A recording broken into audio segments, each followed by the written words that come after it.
Welcome, everyone. This is your friend, the DN What If, here with another exciting fanfiction. Today, we're diving into the story of What If Deku Faced a World-Ending Prophecy? If you enjoy this video, don't forget to hit that like button and subscribe for more fanfiction content just like this. Now, let's get started with the fanfic. Midoriya Izuku. The lingering smell of burning grass filled the air, smoke curling upward like ghosts that refused to rest. A faint light flickered across the field, a field that Izuku never would have thought he would see this way. Once full of life, now swallowed by flame. He stood alone in the middle of it, panting, the sound of his own breath echoing louder than the wind. His sword trembled in his grip, its edge catching the dying glow of the fire. It was all he had left. His last hope, his last light that could pierce through the growing darkness. Ash clung to his skin like guilt. The air was thick, heavy enough to crush his lungs, and every step forward felt harder than the last. The silence between the crackling fire rang in his ears. "Can I really become a hero to this world, Mr. Yagi?" he muttered under his breath. His voice broke, quiet and raw. The question didn't expect an answer. It never had. He steps forward once more, hesitating as the strength within his body slowly fades. Tears swelled up in his eyes. He had come such a long way, yet he's still a crybaby nonetheless. It was very pathetic for him to think like this in front of the darkness that would soon envelop him as well. His knees threatened to give in as the strength within his body slowly faded. Pathetic. That's what he thought. Pathetic to hesitate when the world was burning. He wiped at his face, but the dirt only smeared further. The fire hissed as if mocking him, the wind howling louder, pushing against him from all sides. The darkness ahead seemed alive, shifting, breathing, waiting for him to fall. And yet, beneath the roar of it all, something stirred. A whisper. "You can be a hero, young Izuku." He froze. The voice was warm, steady, familiar. He looked around, but there was no one. Only the whisper fading but kind. The flames flickered once more before dimming into black.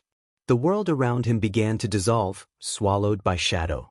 For a moment, all he could feel was the weight in his chest, heavy, suffocating, endless.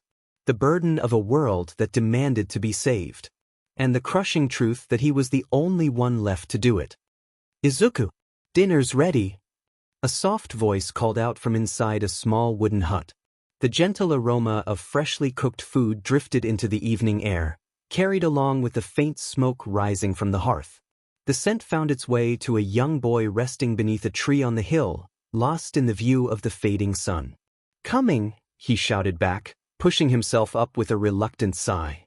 He was a little sad that his sunset watching had to end, but you could never really refuse a good meal, especially when it is made by his mother. His soft green hair bounced as he ran down the hill, the twilight breeze brushing past his cheeks. When he reached the door, he burst in with a wide grin. Smells like my favorite dinner," he said, humming with excitement. His mother looked over from the table, her face bright with affection. "The harvest went great today," she said, her tone light and proud. "I decided to make a special dinner since it's been forever since you last had your favorite meal." Izuku's eyes sparkled. "Katsudon. The very one." Happiness swelled in his chest as he hurried to the table, barely able to contain his excitement. Before him sat a steaming plate of katsudon, golden, crispy, and tender, its savory aroma filling the room. His mouth watered instantly, but he waited patiently for his mother to sit beside him. "Thank you for the food," they said in unison before digging in, laughter and chatter filling the cozy room. After dinner, they worked side by side to clean up. Izuku hummed as he scrubbed the dishes while his mother wiped the table, both moving in perfect rhythm like they'd done 100 times before. When the chores were finished and the quiet of the night settled over their little home, Izuku said goodnight to his mother and slipped into his room. Lighting the small lamp on his desk, he opened a worn notebook filled with reused paper. Its surface was uneven from the many days of writing, his daily hobby. He dipped his quill in ink and began to write about discovering new herbs by the river, about chatting with the townsfolk in the Emerald Kingdom, about the quiet peace of another uneventful day. As much as he hated to admit it, he was a bit of a loner. Almost an adult now, he had long grown used to the silence of his own company. But Izuku didn't complain. He had his mother, and Mr. Yagi, the kind old man who had taught him much since childhood. They were enough. They were the small, shining parts of his world that made life simple and worth loving. He smiled faintly as he wrote his final line for the day. To have a peaceful life is already enough. He placed a small dot at the end of his sentence, closed the notebook, and blew out the lamp's flame. The soft rustle of blankets followed as he crawled into bed, letting the quiet hum of crickets lull him to sleep. Outside, the moonlight bathed the little hut in silver, and the hills of the Emerald Kingdom shimmered gently beneath the stars. Morning came, and a very energetic Izuku ran around the house, grabbing his satchel and boots before stepping outside. "I'll be going now, Mom," he called, voice full of life. His mother smiled from the doorway, waving as the wooden door creaked shut behind him. The sun had barely risen when Izuku slipped out of the small wooden hut, the morning air crisp and sweet with dew. The hills stretched wide and green, dotted with wildflowers and the soft shimmer of the river that wound through the valley. Birds called from the treetops, their songs mingling with the gentle rustle of leaves, and the world seemed alive in a way only mornings could capture. "Izuku, wait up!" A voice called from the edge of the forest. The young boy turned to see Mr. Yagi emerging from the shadow of the trees, his staff in hand and a calm, knowing smile on his face. The old man moved with a quiet grace, his robes brushing against the grass as if he belonged to the hills themselves. "Good morning, Mr. Yagi," Izuku greeted cheerfully, adjusting the strap of his satchel. "Good morning, Izuku," Yagi replied, his eyes twinkling. "Ready for a good hunt today?" Izuku nodded enthusiastically. He had learned much from Mr. Yagi over the years. Lessons about the forest, the animals, and the balance of life in the Emerald Kingdom. And even though hunting was serious work, there was always room for stories, laughter, and curiosity. They moved through the woods together, footsteps light. On the soft earth, Izuku kept an eye on the forest floor, scanning for signs of rabbits or birds, while Yagi walked slightly ahead, scanning the trees with a practiced eye. "Have I told you this before, young Izuku?" Yagi said suddenly, "that long ago, dragons roamed the mountains of the Ruby Kingdom? They say their scales could shine like fire under the sun." Izuku's ears perked up, and he followed Yagi's gaze into the distant hills that shimmered faintly under the morning light. "Dragons?" he asked, eyes wide. "Really? I never knew they really existed. Your journal about your adventure was like a fantasy. The descriptions look so unreal, Mr. Yagi." Yagi chuckled softly. "Many believe they are gone, but some old tales say they still sleep in hidden valleys, waiting for the right time to show up again. It is not our place to seek them, but to respect the stories they left behind." Izuku thought about that as they walked on, imagining the massive, scaled creatures resting in hidden caverns, their wings folded like mountains themselves. His mind wandered, wondering if he would ever see them, not yet, but maybe someday. The hunt passed uneventfully. They found enough small game for a modest meal, laughing quietly when a squirrel darted past, narrowly avoiding their traps. The hours slipped by easily, filled with the simple joys of work and companionship. By the time the sun began to sink toward the horizon, the forest glowed in shades of gold and amber, and Izuku's satchel was full of herbs and game for the evening meal. Returning home, the two parted ways and Izuku went toward the little hut. The warm light of sunset spilled across the fields, painting the hills in gentle orange and green. Izuku's mother waved from the doorway, smiling as she tended to dinner. That evening, after the bowls were cleared and the chores done, Izuku opened his notebook by the flickering lamp.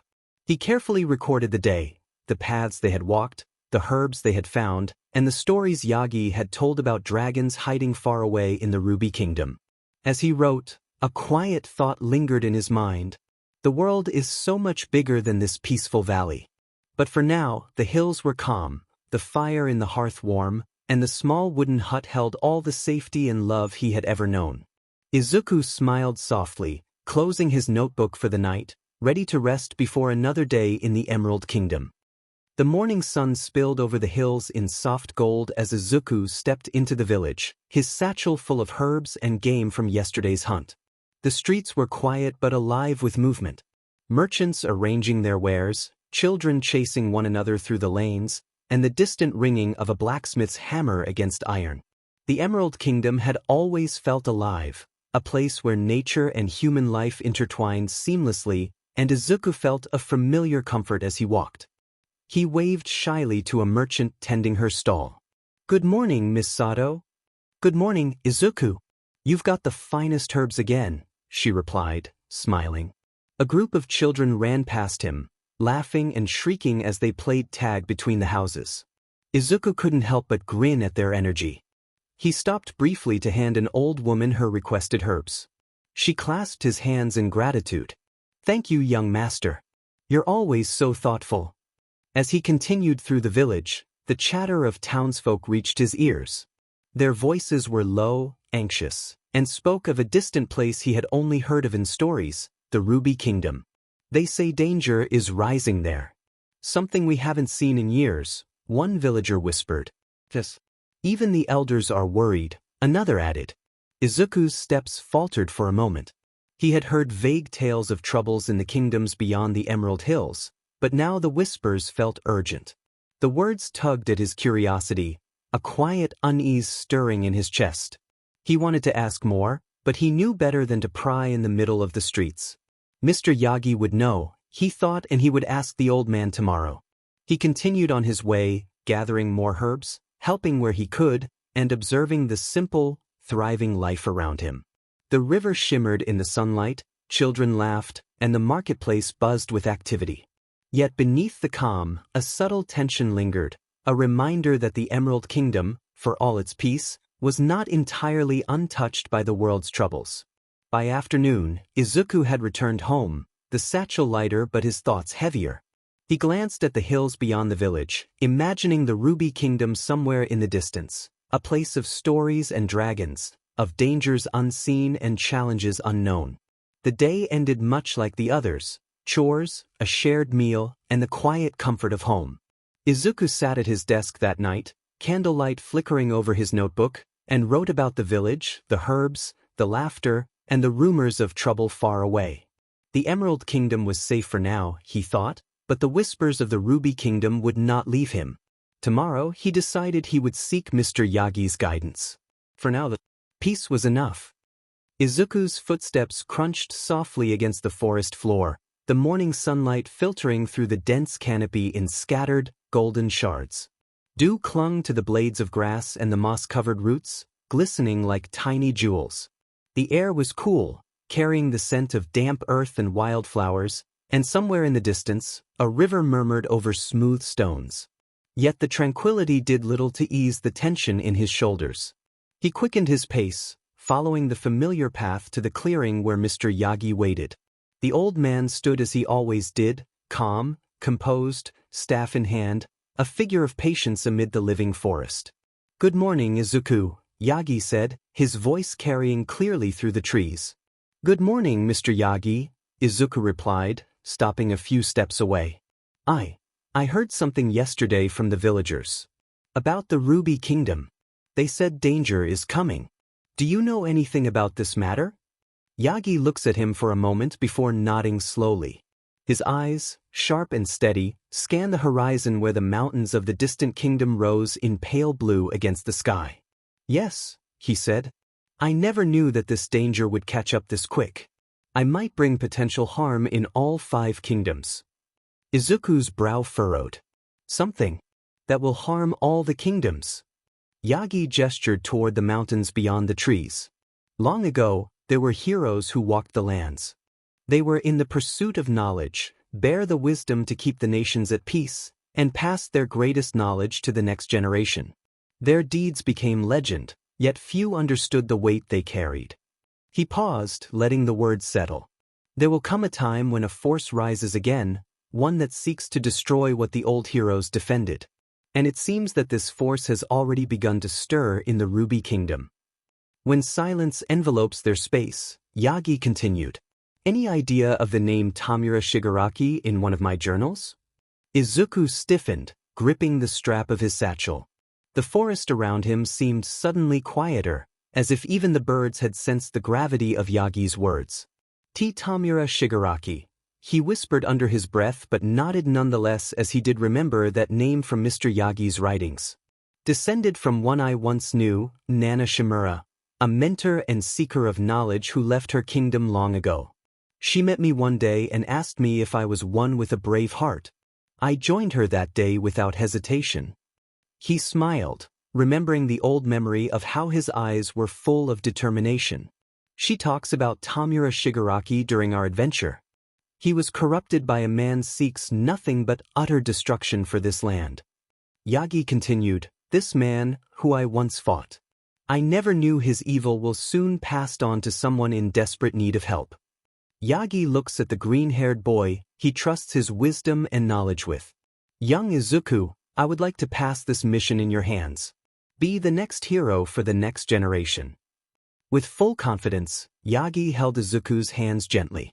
The words hung in the air like mist. Izuku froze. Me? But I don't even know if I'm strong enough. I'm just me. His heart hammered, and he lowered his gaze to the forest floor, where the sunlight flickered like scattered gold across the moss. He was nothing like the heroes from the books he always reads. Yagi looks at him with full understanding. Can I really become a hero to this world, Mr. Yagi? Izuku looks at the man with hesitation. Being the chosen one to stop the incoming darkness is overwhelming. He doesn't think he can handle it. You can be a hero, young Izuku. Izuku swallowed. He closed his eyes, images flashing in his mind. His mother's smile, the laughter of children in the village, the fire in his dreams, the shadows that threatened to consume everything. Tears pricked at his eyes, but he swallowed them back. His hands tightened with Mr. Yagi's.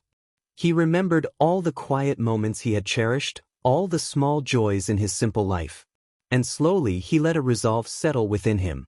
His voice was small but steady. I'll try. I'll do whatever it takes. Yagi's lips curved slightly. Courage alone is not enough. You must learn, observe, and prepare. Every small lesson, every choice, every action will matter when the time comes. The old man led him deeper into the forest, where sunlight barely reached the forest floor and shadows twisted among the trees. The air here was cooler, carrying the faint scent of pine and moss, and even the breeze seemed to whisper in fragments of stories long past. There was once a prophecy long ago, that the meaningless fight for power will soon end in the hands of a heroic soul. A soul that saves to win. Yagi explained, remembering the exact words his mentor once said to him. Light would forever set foot in the land and the young guided souls finally found their purpose in life. Izuku crouched by the stream, the prophecy he heard from Mr. Yagi now engraved in his heart. They walked for hours, Yagi instructing Izuku in the arts of balance and stealth. Logs and rocks became obstacles to navigate with precision, the subtle sounds of the forest a guide. Yagi told stories of past heroes between exercises. How they endured hardship, how they faced impossible odds, and how the choices of one individual could alter the fate of entire kingdoms. Heroes do not act because they are fearless, Mr. Yagi explained, pausing on a hill where the sun broke through the canopy in goldenness. They act because they must, even when fear presses upon them, even when they walk alone. Responsibility weighs heavier than any sword or shield. Do you understand, Izuku? Izuku nodded, though his shoulders sagged under the invisible weight of the lesson. The conversation shifted naturally from the past to the present, and Yagi spoke of Tamura Shigaraki again. He told of the young man's descent into chaos, of the destruction he sought, and of the danger his awakening would bring. Yet Yagi spoke not to frighten, but to prepare, weaving the story into lessons of foresight and moral clarity. By late afternoon, they reached a clearing high on a hill. The village below glimmered in the sunlight, the fields stretching out in green waves. Yagi stopped and rested a hand lightly on Izuku's shoulder. You have seen the stories. You have heard the warnings. You have begun the lessons. Now you must begin to accept the truth. You are the one chosen to stand when the darkness rises. You will not walk this path with many by your side. The strength you build now will be the strength you carry alone. Izuku's gaze drifted to the horizon, where the light of the setting sun painted the mountains in gold and amber. The weight of the words pressed against him, heavy but not unbearable. He did not speak, but his stance straightened, a quiet resolve settling over him. Good, Yagi said softly. Tomorrow, we will continue. Every lesson, every moment, brings you closer to the path you must walk. Do not rush. The wind stirred through the trees, carrying with it faint whispers of stories, warnings, and distant prophecies. Shadows lengthened across the forest floor, and the forest seemed to hum with the weight of what was to come. Izuku followed Mr. Yagi down the hill, moving with careful steps, the first rays of twilight brushing his hair. The path ahead was unknown, filled with challenges and dangers he could barely imagine, but he walked it with the measured patience of one who had begun to understand the burden he would bear. As Izuku headed home, he noticed that the lights in his home were off, hinting that his mother was already sleeping. The morning sun poured through the small wooden window of Izuku's hut, spilling golden light across the simple room. He sat on the edge of his bed, hands folded in his lap, staring at the floor. The words Mr. Yagi had spoken yesterday echoed relentlessly in his mind. The danger he must face on his own is the burden of being the one who must bring peace to all 5 kingdoms.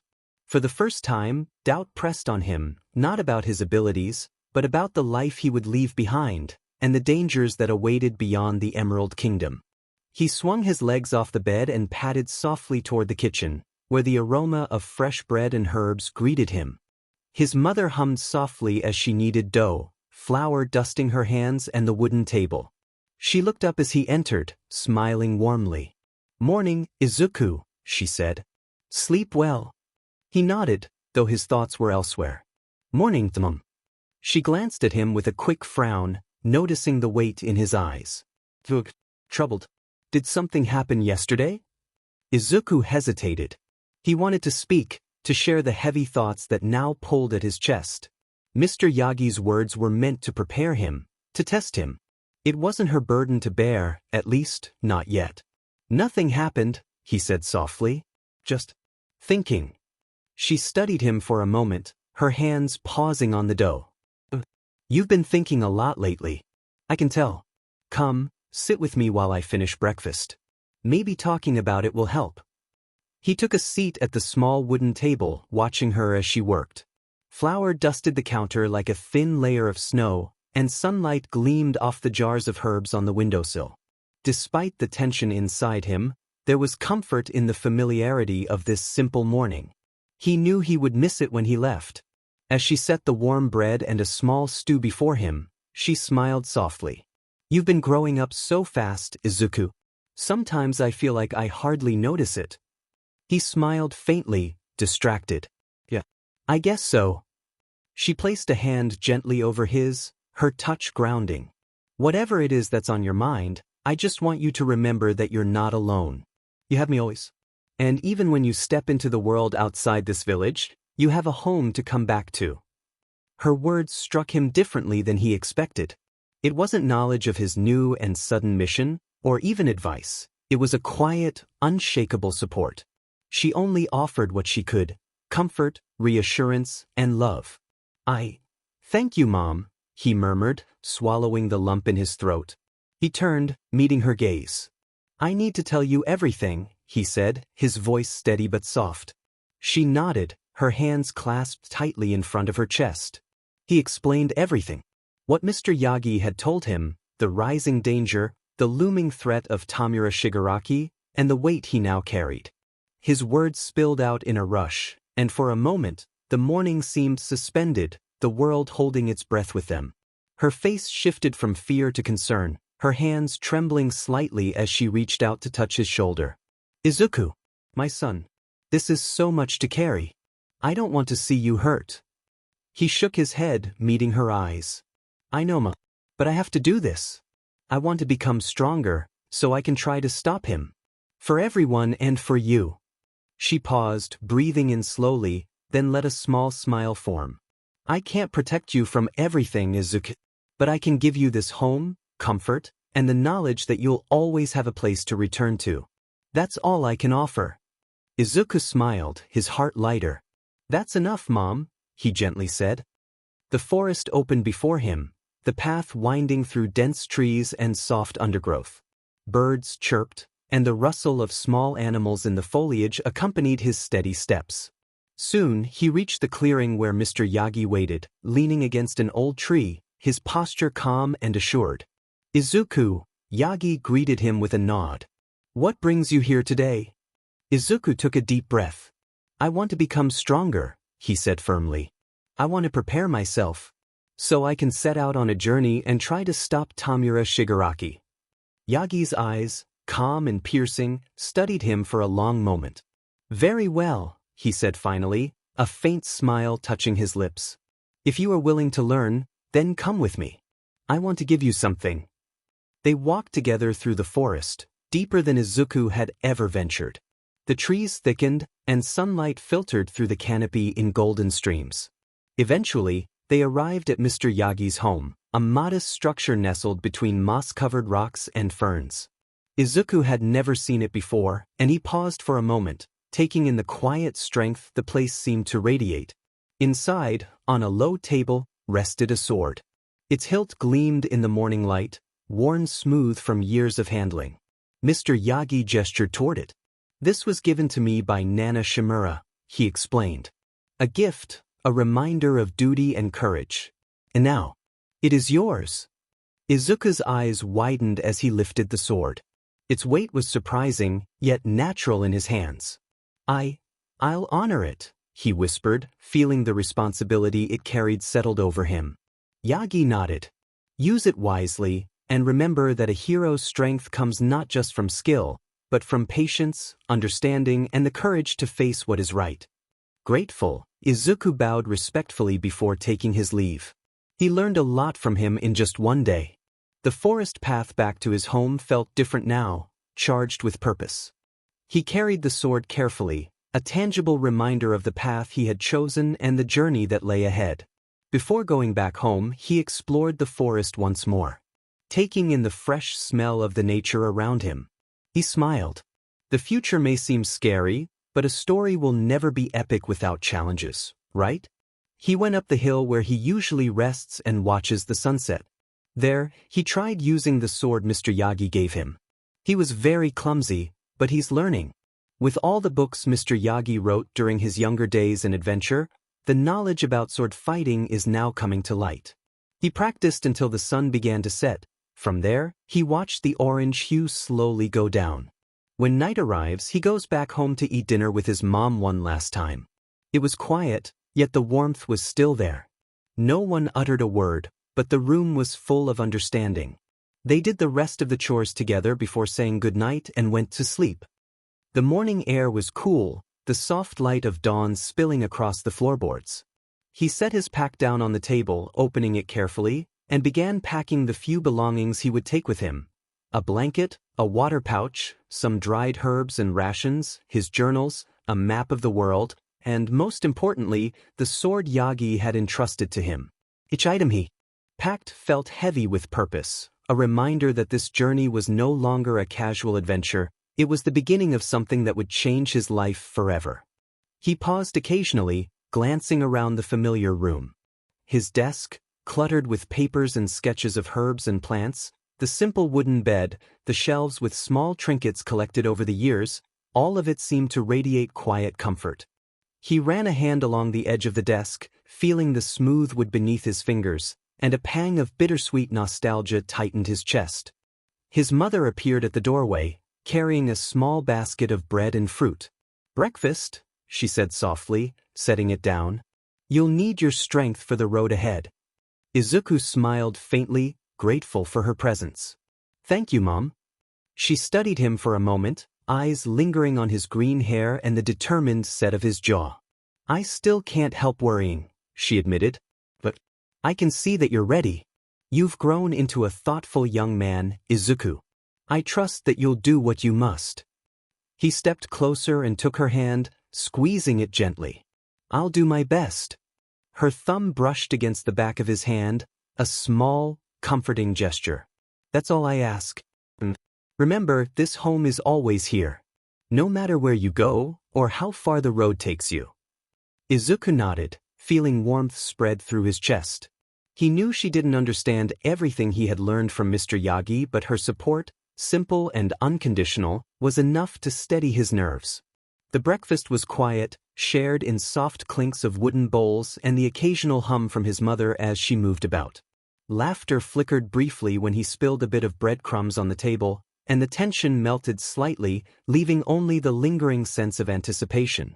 After eating, he carried the basket outside to wash it in the nearby stream. The water was cold, splashing against his hands and face, invigorating him for the journey ahead. Each movement, from tying his boots securely to adjusting the straps on his pack, felt deliberate, a ritual marking the transition from the comfort of home to the uncertainty of the world beyond. His mother came to the doorway, watching him with quiet pride and an undercurrent of worry. "I don't need to tell you to be careful, do I?" she asked, though her voice carried a hint of hope. "No, Mom," Izuku said, a small smile tugging at his lips. "I'll be careful." She stepped forward, pressing her palm against his chest, her fingers lingering there for a heartbeat longer than necessary. "Go with courage, my son," she whispered, "and come back safely. That's all I ask." He hugged her briefly, feeling the warmth of her body, the soft rhythm of her heartbeat. "I'll return. I promise." Finally, he lifted his pack, slinging it over his shoulder. The weight was familiar, grounding him, a reminder that he carried not just provisions, but purpose. He took a deep breath, inhaling the earthy scent of the morning, mixed with the faint aroma of herbs from his mother's garden. The first steps out of the Emerald Kingdom were both exhilarating and humbling. Hills stretched before him, draped in rich greenery that shimmered under the soft morning sunlight. Rivers glinted like ribbons of silver, winding through the valleys below. The scent of fresh earth and flowers mingled in the breeze, and the distant chirping of birds accompanied his journey.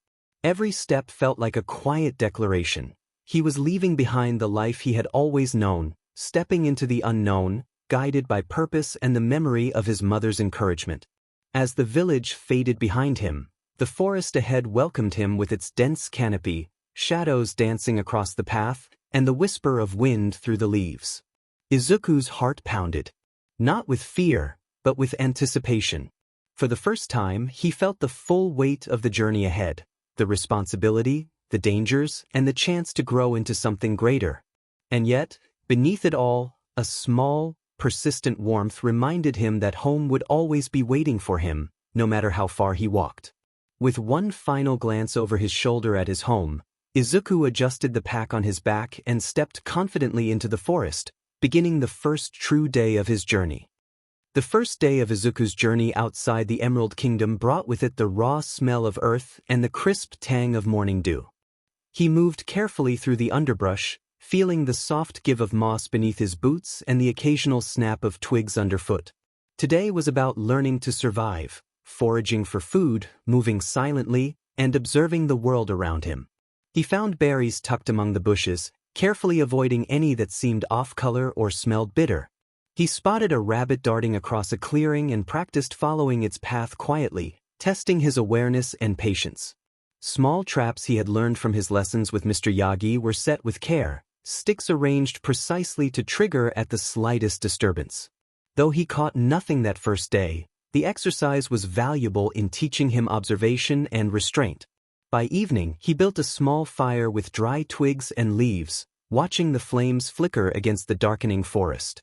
The scent of smoke mingled with the pine around him. He sat cross-legged, sharpening the sword Mr. Yagi had given him, each slide smooth and deliberate. The sound of metal against stone was soothing, meditative. As the stars blinked awake overhead, Izuku allowed himself a moment of quiet reflection. He was alone, yes, but not lonely. He was learning, growing, and each small success felt like a spark of accomplishment. The second day was more strenuous. He climbed steep hills and scaled rocky outcrops, testing his endurance. The wind was brisk at higher elevations, tugging at his hair and clothes, carrying the scent of distant rivers and wildflowers. Crossing a rushing stream tested his balance. He moved slowly, carefully placing each foot on slippery stones. Birds called from the trees above, and the rustle of unseen creatures in the underbrush kept him alert. At midday, he paused on a sunlit ridge, catching his breath and noting the intricate patterns of the landscape. In the distance, he glimpsed mountains rising like jagged teeth, hinting at the challenges yet to come. Mr. Yagi's lessons echoed in his mind about patience, observation, and the need to adapt to the world, not just fight against it. On the third day, he combined what he had learned with the sword. Practiced precise swings and stances, feeling the weight of the weapon settle naturally in his hands. Afterward, he fished in a small stream, his movements careful and deliberate, before preparing a small meal of the catch he managed. He balanced along narrow ledges, jumped across fallen logs, and ran short sprints to strengthen his legs. Each task, small as it might seem, taught him discipline and adaptability. By the end of the third day, he was exhausted but invigorated, the early signs of growth appearing not just in strength, but in confidence and awareness. By the fourth day, the green nature began to fade behind him. The landscape changed, lush green hills gave way to jagged rocks and narrow valleys. The scent of wet stone and distant rain carried on the wind. Dark clouds rolled across the sky, and the wind grew sharper, tugging at his cloak and hair. He pressed on, feeling the chill in his bones as he navigated the rocky terrain. Each step required careful attention. Loose stones shifted underfoot, hidden cracks threatened to trip him, and the roar of a distant waterfall added to the symphony of the wild. As he approached the border of the Ruby Kingdom, the first drops of rain fell. Within moments, the sky opened, sending sheets of water pounding down. The wind whipped through the rocks, and thunder rattled across the mountains. The storm forced him to seek shelter, and he ducked into a small cave nestled against a jagged cliff face. Inside, the cave smelled of damp stone and moss. He gathered dry twigs and leaves to build a small fire, the flickering flame casting long, dancing shadows against the walls. He unpacked his few belongings and settled in, trying to keep warm as the storm raged outside. The roar of the wind and the relentless drum of rain created a strange rhythm, almost like a heartbeat of the world itself. The storm outside had not relented. Rain battered the cave entrance in sheets, and thunder rolled across the rocky cliffs, shaking loose small stones and sending echoes through the narrow canyon. Izuku crouched low near the flickering fire, the warmth barely keeping the chill at bay. He opened his satchel and took a clean notebook. He writes about his new experiences and new types of plants he discovered close to the ruby borders. He continued his writing until his hands were tired. With 4 pages already filled in his notebook, he puts it back in the satchel and lays down. The rain only became stronger that Izuku could only see the blurry moonlight. Then came a crash. A sound so massive it felt like the mountain itself had split apart. The ground shuddered beneath his boots, and he instinctively stood up and raised his sword, heart hammering in his chest.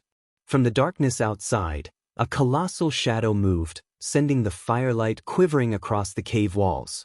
Izuku's breath caught as he saw it. Like what Mr. Yagi described him before. An enormous dragon, scales glinting like molten metal even through the gloom, wings tucked tight against its body. The sheer size of the creature made him stagger back, instincts screaming to flee. But something in its stance, the way its head tilted slightly, the subtle lowering of its massive forelegs, told him it wasn't immediately hostile. It was guarding something or someone just beyond its frame. Every movement of the dragon was deliberate. Its claws scraped against stone with a deep, resonant sound, and its tail thumped against the ground, sending vibrations through the cave floor. The air seemed to hum with power, charged by the creature's presence and the relentless storm outside. Izuku's hands tightened on the hilt of his sword. He swallowed hard, forcing himself to focus. Stay calm. Observe. Don't make a sound. His training from Mr. Yagi, his days of survival and quiet patience, all felt like preparation for this moment. Each heartbeat was deafening in his ears, each breath a deliberate attempt at control. The dragon shifted slightly, revealing a hint of what or who it was protecting. Izuku caught a glimpse of a faint shape behind the beast, wrapped in shadows and partially obscured by the rain-slick rocks. His pulse quickened. Is it a person? His mind raced, thoughts clashing between caution and curiosity. Lightning flashed outside, illuminating the cave for a brief second. The dragon's scales reflected the strobe of light like a living prism, and for a heartbeat, Izuku felt the raw magnitude of the creature. Its strength, its vigilance, and its unwillingness to let anything through without scrutiny. He crouched lower, lowering the sword slightly, careful not to make sudden movements. The dragon's gaze followed him, unblinking, intelligent, and unreadable. Every instinct told him that this creature was not just a threat, but a sentinel. And whatever it was guarding, it was vital. The storm continued to batter the mountains, lightning and thunder framing the tense scene. Izuku's mind raced with questions, but his body remained still, eyes locked on the dragon. He knew one thing with certainty: he had never encountered anything like this before. And in the stillness that followed the thunder, with the rain hammering the rocks outside and the fire casting long, trembling shadows across the cave, Izuku realized that his journey had truly begun and that the world he thought he knew was far larger, far more dangerous, and far more mysterious than he had ever imagined. The dragon shifted once more, a low growl vibrating through the stone floor, and Izuku gripped his sword tighter. His chest tightened with awe and fear. Whatever lay behind this creature, he knew it would change everything. Bakugo Katsuki. The sky burned. Ash drifted through the wind like dying snowflakes, the once green plains now nothing but a wasteland of crimson light and smoke. A single figure staggered through the haze, breathing sharp, clothes torn, dirt marking his face. Every step left a feint of blackened soil. His boots sank into mud mixed with blood and fire. Deku! The name left his mouth in a broken whisper, almost swallowed by the storm. No one answered. Only the crackle of fading flames and the distant cry of something in pain. Beside him, a great shadow lay still, scales dulled, wings torn. The dragon's chest rose faintly once, then fell. "Kiri," he muttered, voice trembling between anger and despair. He placed a hand on the creature's snout. It was still warm. He wanted to scream. Instead, he only exhaled smoke. The horizon flickered, not with sunlight, but with something darker. The air thickened, heavy and cruel. Clenched his fists until blood dripped from his palms. "Diamenet." "Not again." He turned, looking for anything, a figure, a sign, a reason. But there was nothing but silence. And as the darkened sky swallowed what was left of the flames, his voice broke through one last time. "Where the hell are you, Deku?" The wind howled, carrying only the sound of failure. Rain hammered against the cave's mouth all night, a steady rhythm that blurred time. Izuku had almost drifted off when the world outside cracked with thunder, followed by a roar that did not belong to the sky. Then came the crash. The ground trembled beneath him. Pebbles scattered. His small fire flickered violently before dying out. Izuku's breath hitched. He rose quickly, clutching his sword. The cave's entrance glowed faintly red from flashes of lightning outside. When his eyes adjusted, he saw a shape far too large for comfort, wings curled, smoke rising from its scales, steam rolling off its body as if it had been burning. A dragon. Even injured, it was magnificent. Scales of deep scarlet shimmered faintly each time lightning split the clouds. One wing hung limp and torn. The other shielded something or someone beneath its weight. Izuku hesitated. His instincts told him to run, but his heart ached at the sound of the creature's labored breathing. Slowly, he stepped closer, just enough to see what the dragon was guarding. There, half buried in mud and soot, lay a young man. Blonde hair clung to his forehead, singed at the ends. His crimson cape, tattered and torn, bore the emblem of the Ruby Kingdom. His eyes, though half open, glowed faintly, burning like embers that refused to die. Before Izuku could speak, the young man groaned and forced himself up on one elbow. His gaze snapped to Izuku, sharp and distrustful. "Who the hell are you?" he rasped, voice rough from smoke. Izuku blinked, startled. I was just Dash. Didn't ask for help." The boy's tone was biting, but it cracked midway, betraying exhaustion. He tried to stand, failed, and cursed under his breath. "Kiri's hurt," he muttered, glancing back at the dragon. "Need to get his wing fixed before he dash." Izuku took a careful step forward. "He needs rest," he said softly. You both do. The blonde scoffed, turning his head. You think I don't know that? Silence filled the cave again, broken only by the rain. Izuku knelt beside the fire pit, relighting it with shaking hands. The flames caught, painting their faces in gold and shadow. The stranger's expression softened, barely, but he didn't protest when Izuku reached for a cloth and a small jar of ointment from his pack. Your dragon, Izuku murmured. Can I take a look? Katsuki hesitated. For the first time, his voice lowered. If he lets you. Kiri stirred, one amber eye half opening to meet Izuku's. For a heartbeat, he felt as if the creature saw right through him, testing his intent. Then he exhaled softly, allowing him closer. Izuku worked quietly, applying the salve along the base of the torn wing.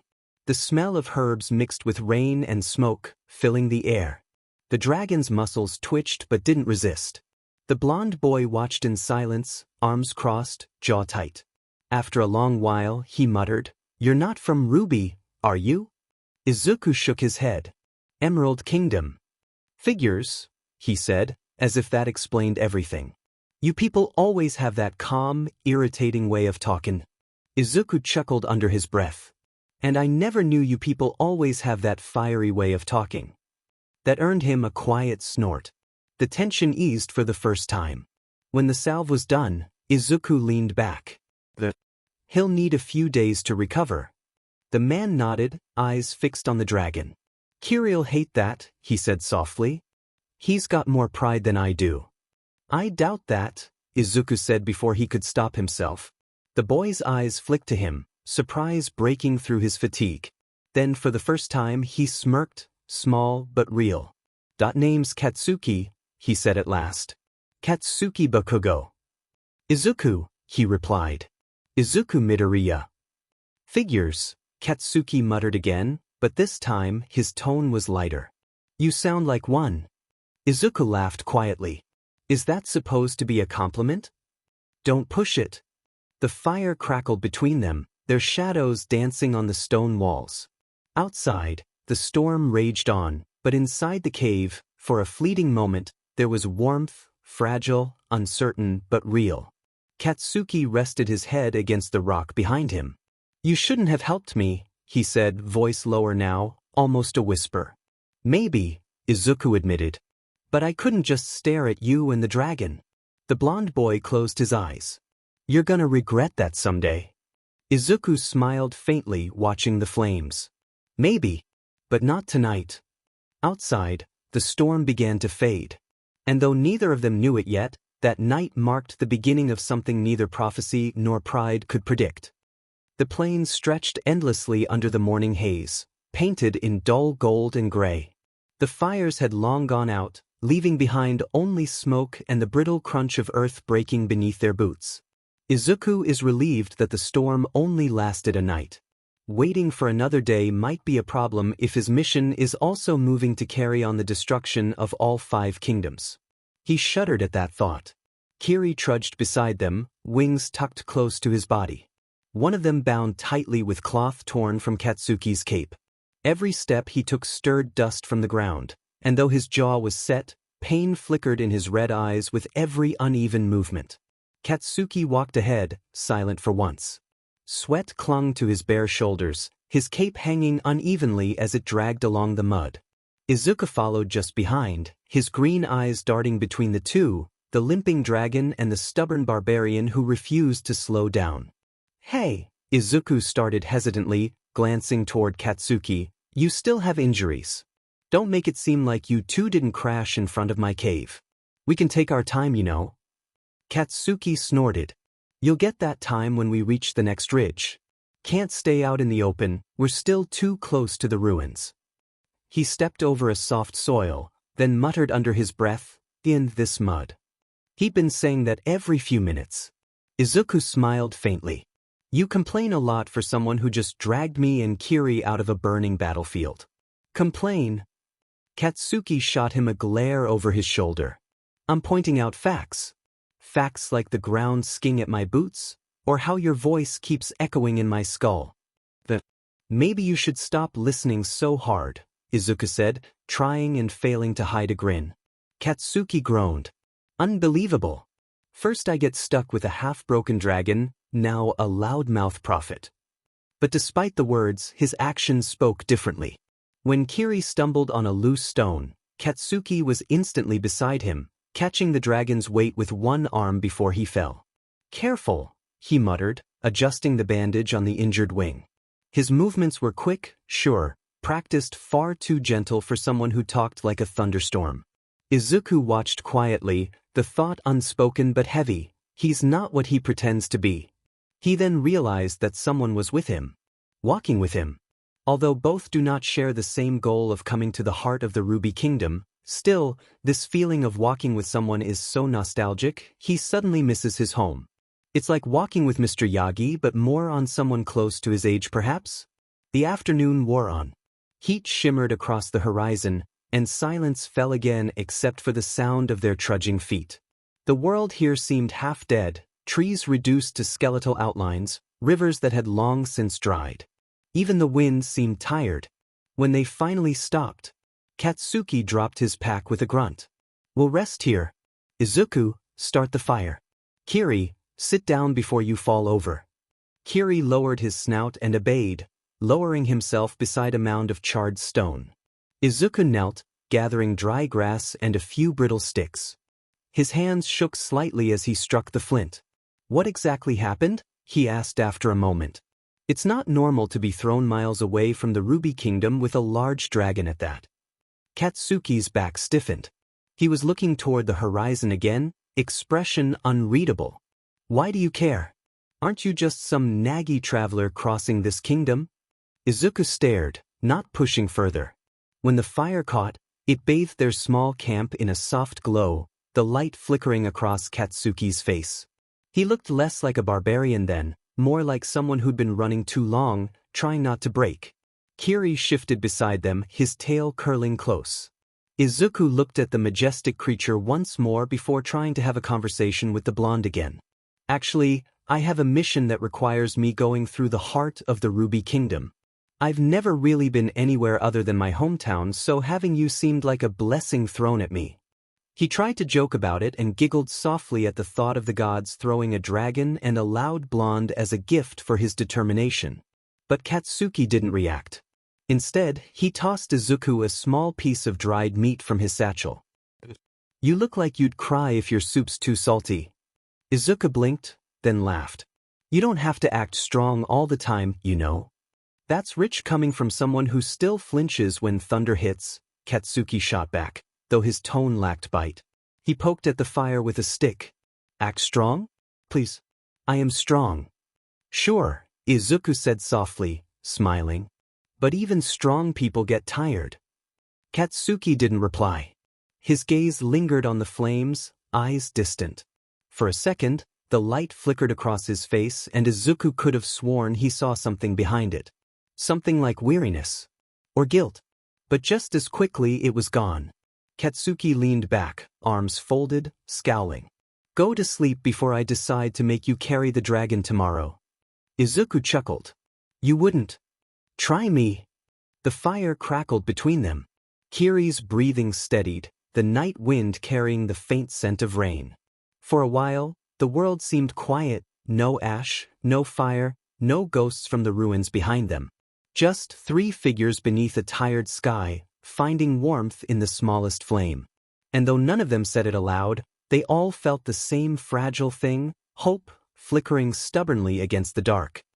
The morning broke pale and silver, the kind of dawn that looked half asleep.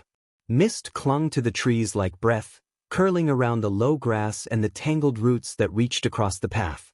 The river ran beside them, quiet but steady, its surface glinting faintly whenever the rising sun caught it. Izuku trudged behind Katsuki, adjusting the strap of his satchel. Kiri lumbered between them, his massive body moving with effort. His injured wing hung loosely, wrapped in strips of cloth Izuku had bound 2 nights before. Every few steps, Kiri exhaled a puff of smoke, as though sighing at the pace. Katsuki walked ahead, his cape dragging a faint trail through the dew. His bare back gleamed with sweat despite the morning chill, the muscles beneath shifting like coiled ropes. He said nothing for a long while, but Izuku could hear him muttering under his breath, half-formed curses tossed at the mud, the sky, or maybe just himself. When they reached a bend in the river, Katsuki dropped his pack with a grunt and knelt to drink. He plunged his hands into the cold water, cupping it to his mouth before splashing his face. The shock drew a sharp hiss between his teeth. Finally, he grumbled, something that doesn't taste like burnt dirt. Izuku knelt nearby, refilling a water skin. You've complained about every meal since we left the cave, he said, smiling faintly. Yeah, maybe if you learned to cook better than a half-asleep squirrel dash. I cooked that stew because you burned the first pot.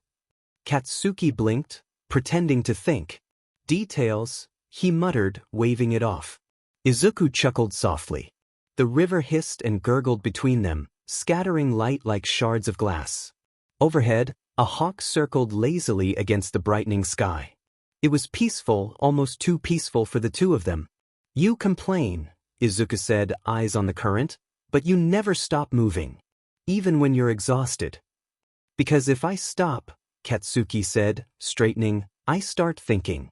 And thinking's worse than bleeding. He said it casually, but the air shifted all the same. A small drop of weight in an otherwise light morning. Izuku didn't answer right away. He watched the sunlight slide along the water's skin, patient and quiet. Then he spoke with a gentle smile, you can think out loud. I don't mind listening. Katsuki turned to him, eyes narrowing like he was gauging whether it was a trap. What would you even understand? You grew up in your shiny little emerald walls. Safety. Soft hands. You ever had to drag a dragon through fire? No, Izuku admitted. But I've seen people carry pain like it's part of them. And I've carried my own. Big talk, Katsuki muttered, scooping another handful of water. Words don't fix anything. I didn't say I'd fix it, Izuku said simply. I just said I'd listen. The stillness that followed wasn't awkward, just heavy. Katsuki's fingers tightened around a pebble before he flicked it into the river.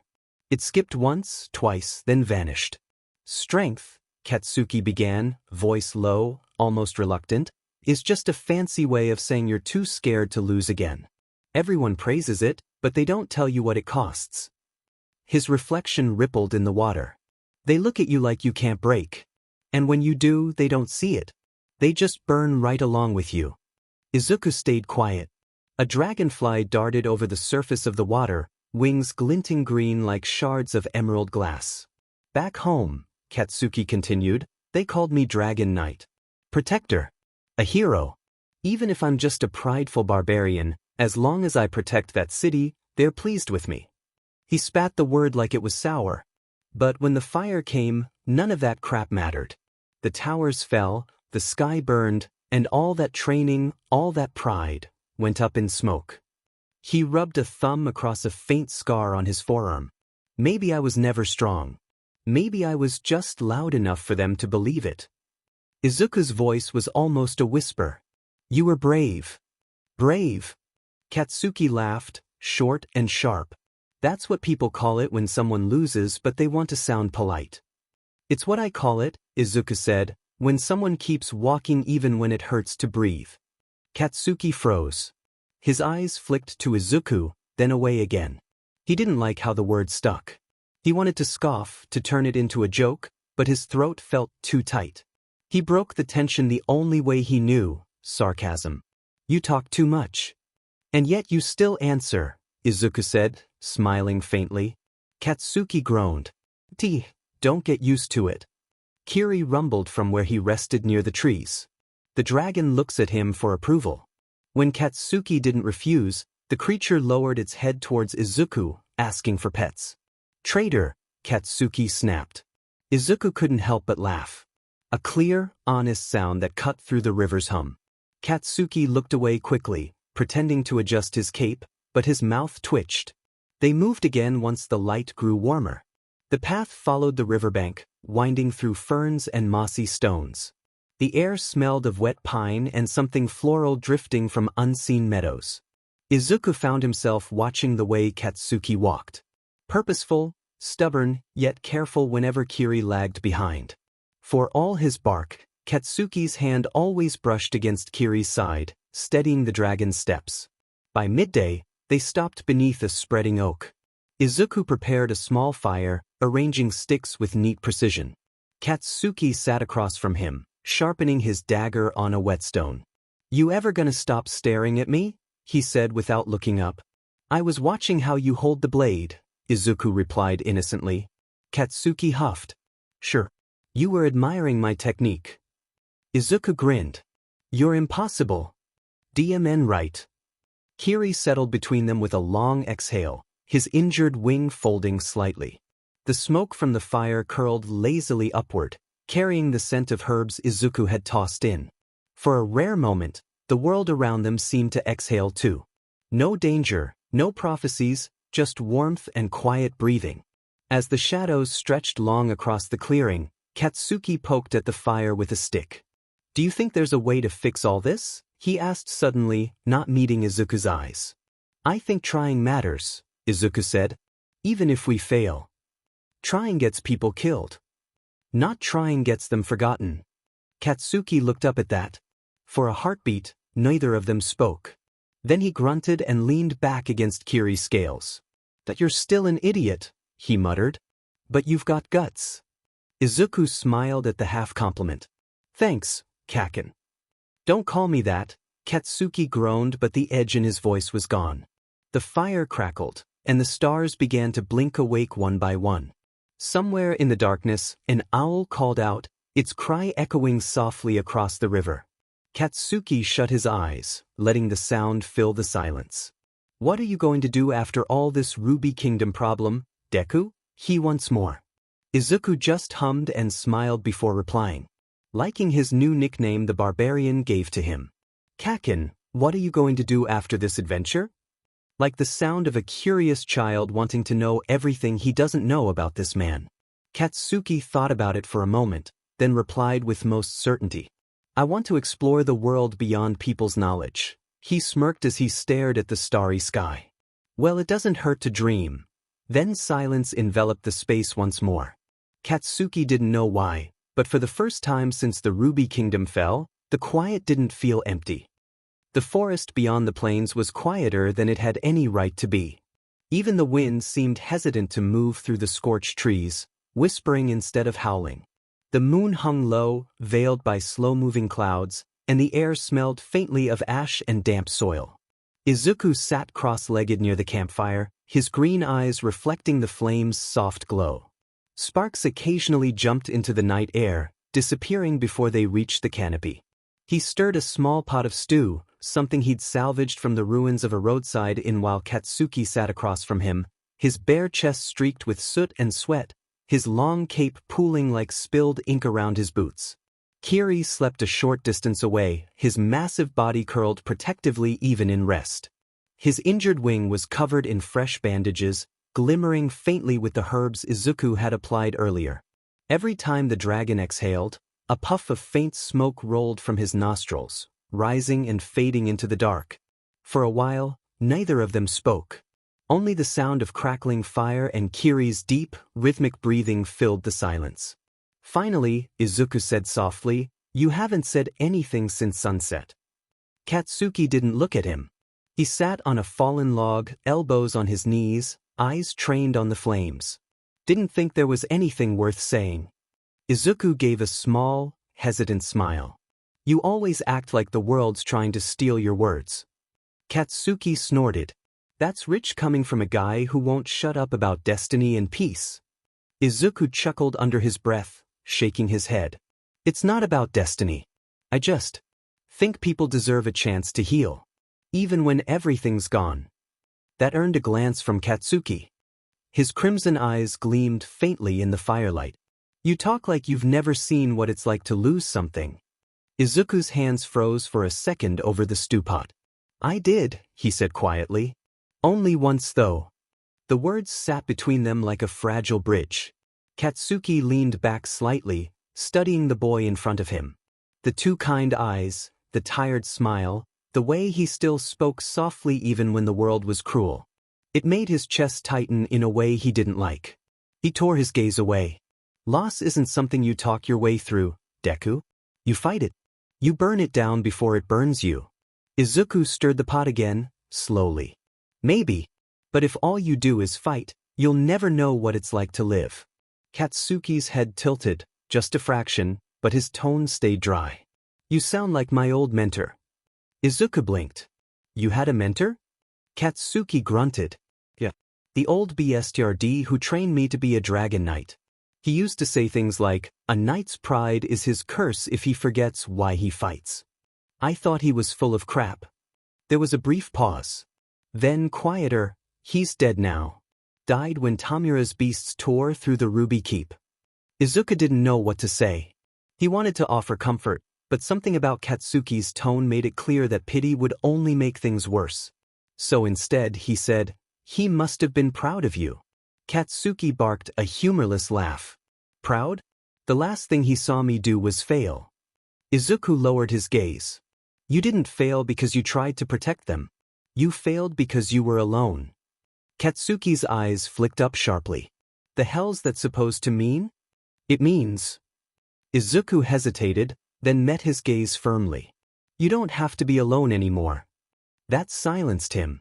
The words landed like an unexpected blow. Gentle but impossible to ignore. The flames danced between them, throwing shadows that shifted across Katsuki's face. His jaw tightened, his hands clenching around the edge of his cloak.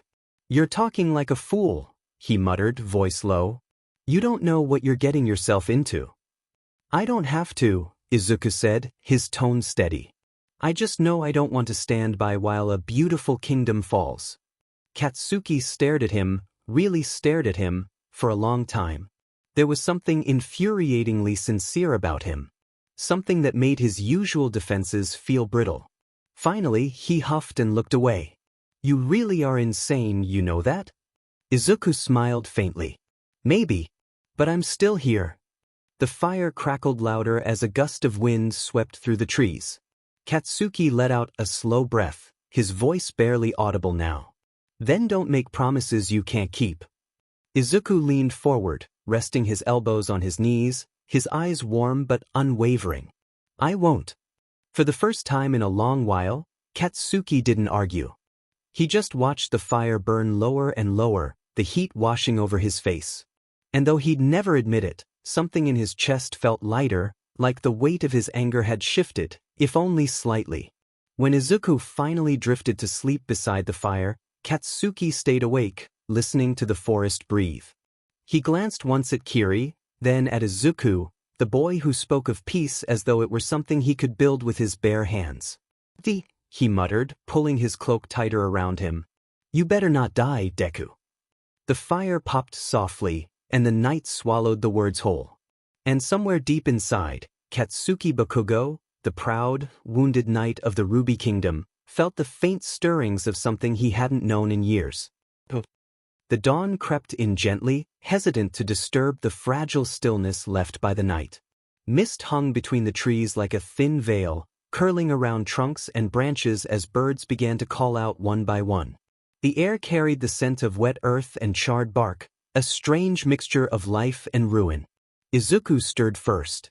His cloak, damp from the morning dew, clung to his shoulders as he blinked sleepily at the fading embers. For a moment he forgot where he was. The warmth of the fire, the rhythmic breathing of Kiri, the low, distant hum of the waking forest felt almost peaceful.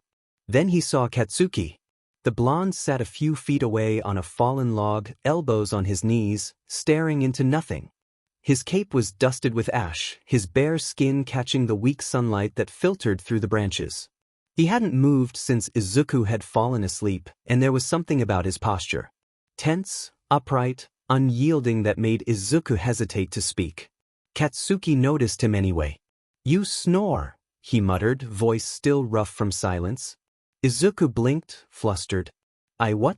I do not. Katsuki gave a low hum, something between amusement and disbelief. But tell that to the wildlife that probably thought an ogre settled here last night. Izuku frowned. You could have woken me up, you know. But you needed the sleep. Katsuki's tone was casual, but there was an edge of softness underneath it, barely there, almost reluctant. You were mumbling in your sleep too. Something about Mom's katsudon, or whatever. Izuku's face went pink. Oh, I guess I was dreaming. Yeah, no kidding. Katsuki stretched, the movement drawing the light over the scars that trailed down his arms like faded lightning. We've got a long road ahead. Ruby keeps another day east if we don't slow down. Izuku stood and brushed off his cloak. Then we should start moving. Kiri looked strong enough to walk now. Kiri raised his head at the sound of his name, huffing softly.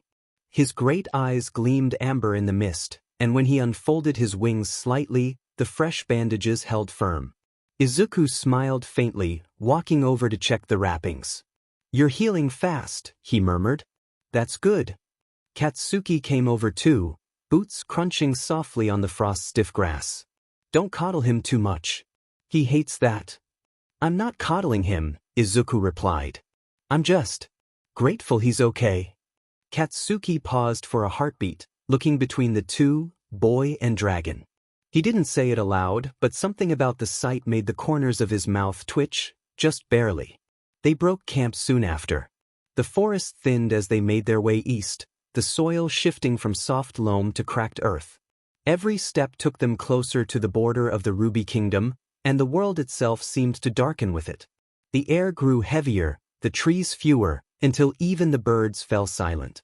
By midday, the sky was dim and gray. The horizon ahead shimmered faintly with heat despite the chill wind.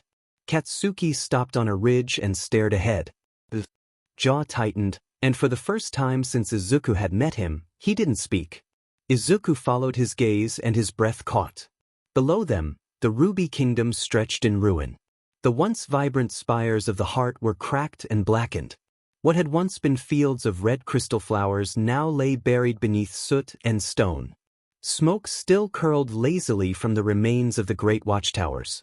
The city that had once burned with pride now only smoldered with memory. Izuku swallowed hard. Kaken. Katsuki said nothing. His fists clenched so tightly his knuckles turned white. The wind caught his cape, whipping it around him like a shadow. Kiri lowered his head with a low, mournful rumble that echoed faintly through the canyons below. Izuku turned to him, voice barely above a whisper. Let's go. Maybe. There's still someone left. Katsuki nodded once, curt and wordless. He started down the slope, each step measured, heavy. The closer they got, the clearer the devastation became.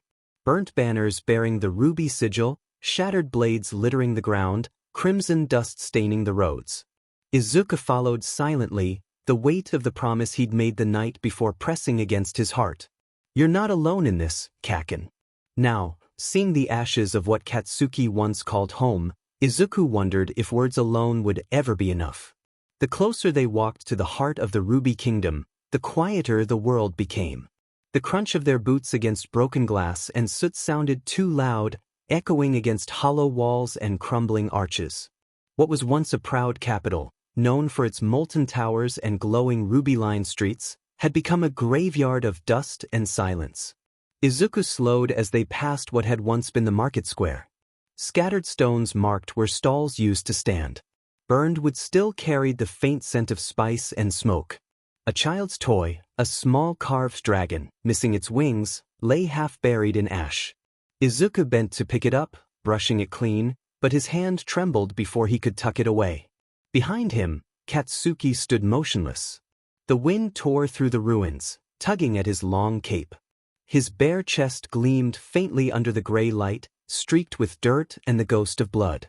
For once, his sharp, furious eyes seemed unfocused, lost somewhere far away, like he was trying to find pieces of himself among the wreckage. This, he muttered, his voice low, nearly breaking. This was the main gate.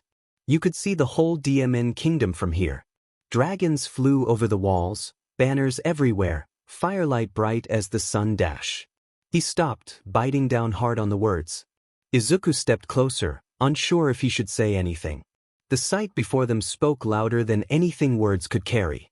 Kiri limped behind them, his claws scraping softly against the stone road. The great dragon's head was lowered, eyes half-lidded in what could only be sorrow. Every few steps, his tail dragged against the ground, leaving faint tracks in the soot. Katsuki reached out, resting a scarred hand against Kiri's neck. His voice was quieter now. I swore I'd protect them. Every last one. Izuku looked up at him. Couldn't have stopped it alone, Kaken. No one could. That's not the point, Katsuki snapped, but there wasn't real anger behind it, only exhaustion. I was supposed to be their knight. Their shield. Instead, I ran with my tail between my legs while everyone else burned. His hand tightened against Kiri's scales. Tamura didn't just destroy the Ruby Kingdom. He made sure I'd remember how it felt to lose everything. Izuku wanted to reach out, to tell him that loss didn't make him weak, that running didn't mean surrender, but he couldn't find the right words. Instead, he quietly set down his pack and began clearing a fallen beam from what looked like a shelter entrance. Katsuki frowned. The hell are you doing? Helping, Izuku said simply. He brushed dust from his hands, revealing a small staircase leading downward. There might still be people down here. For a moment, Katsuki just stared at him. Then, with a short, rough sigh, he crouched beside him and began to move the heavier stones. You're insane, he muttered. You say that a lot. 'Cause you keep proving it true. A few minutes later, a weak sound drifted up from below, a cough, faint and raspy. Izuku's eyes widened. Someone's alive.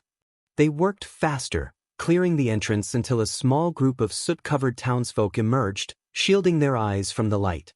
There couldn't have been more than a dozen of them. Weary faces, trembling hands, tattered cloaks. The moment they saw Katsuki, they froze. Why, young Master Bakugo? One of them stammered. You survived. Katsuki's throat worked as he swallowed. Barely, he said. What happened here? Where's the council? The knights. A woman stepped forward, voice hoarse. Gone. All gone. Lord Tamura came from the east with storms at his back. He spoke of cleansing the world of false thrones. We tried to fight, but the sky burned.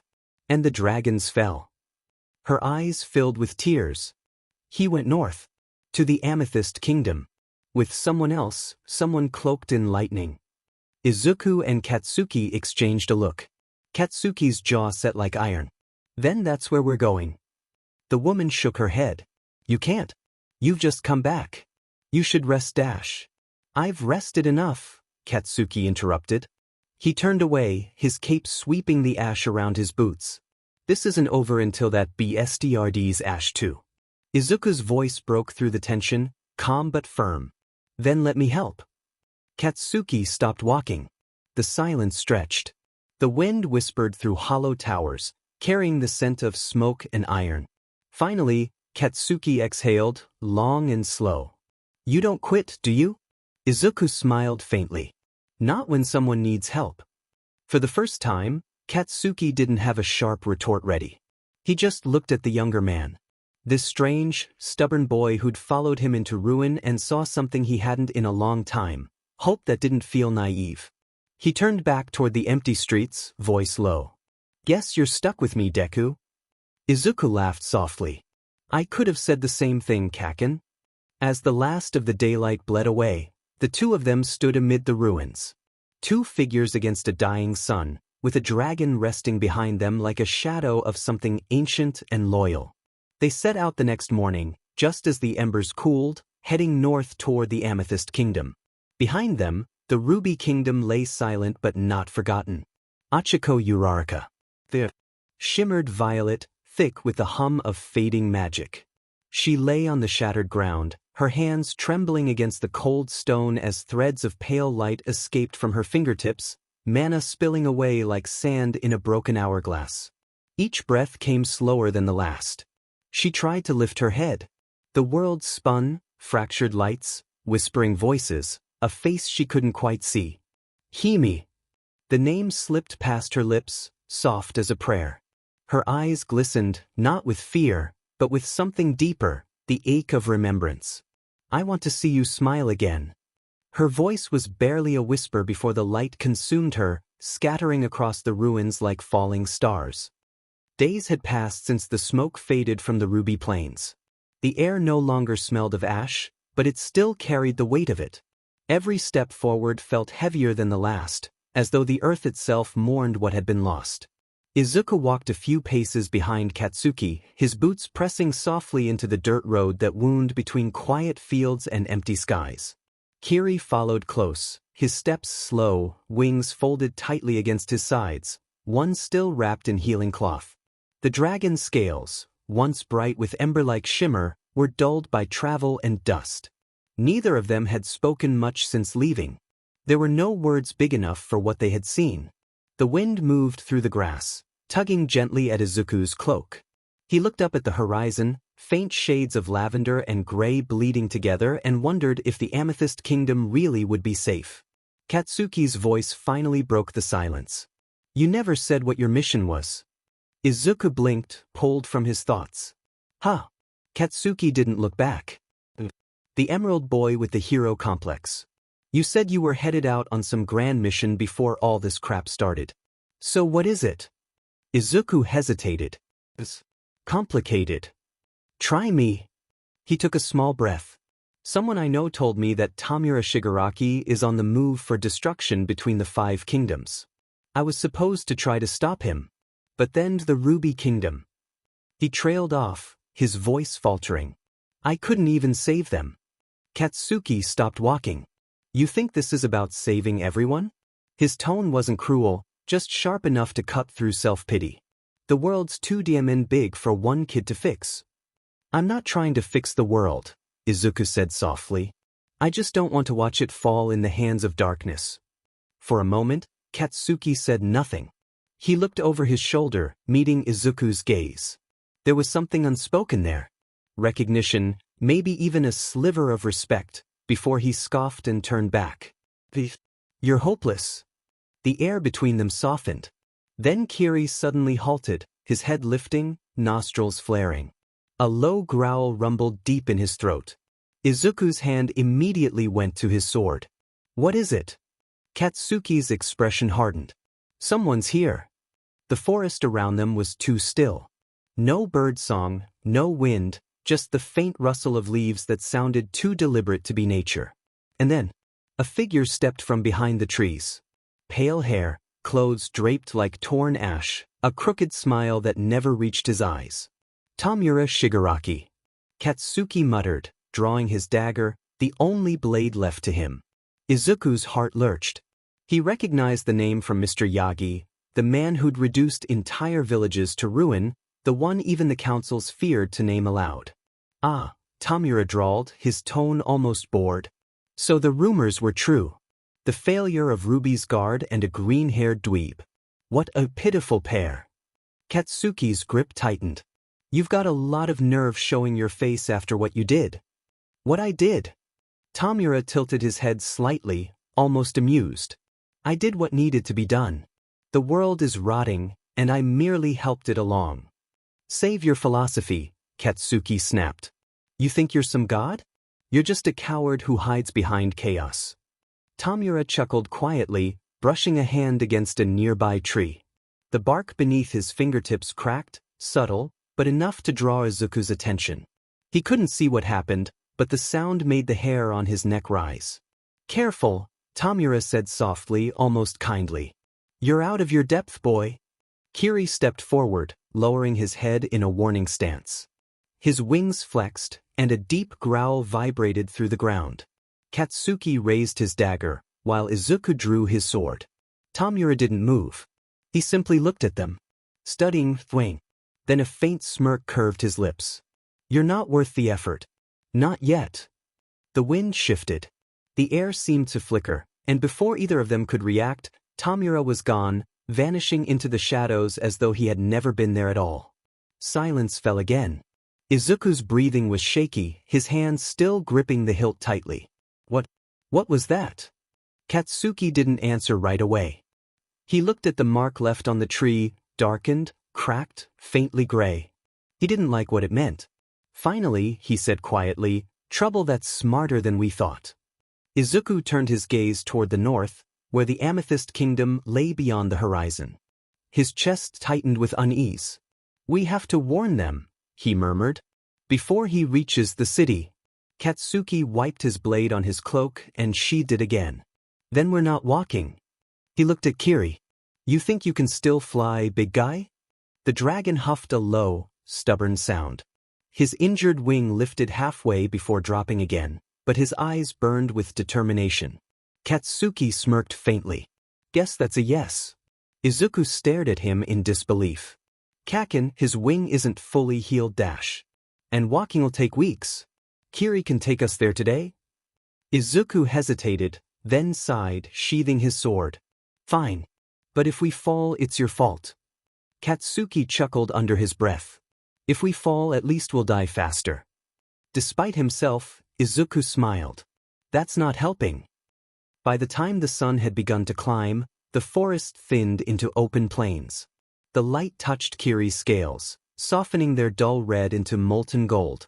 He stretched his wings slowly, careful of the still healing one, testing the air like an old soldier recalling forgotten strength.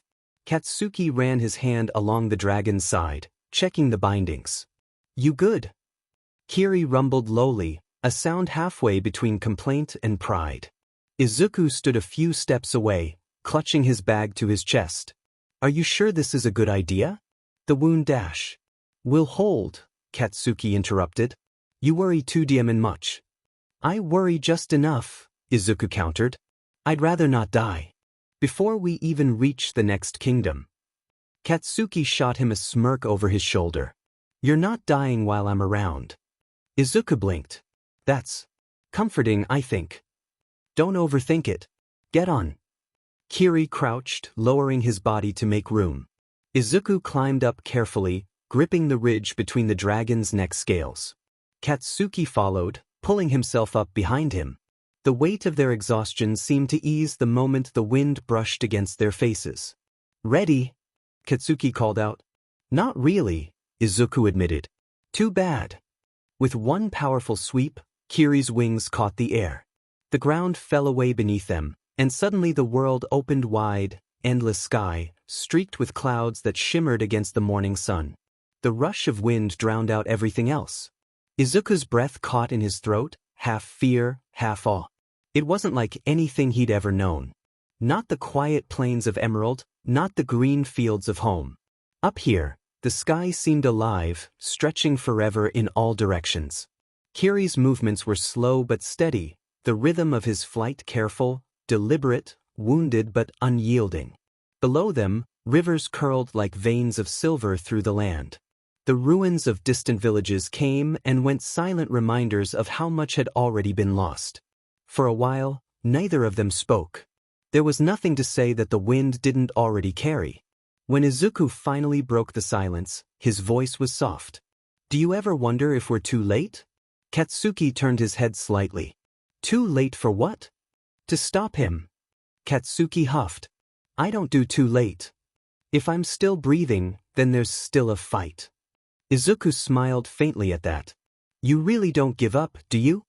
Not my style, Katsuki replied, leaning forward slightly as Kiri adjusted his flight path.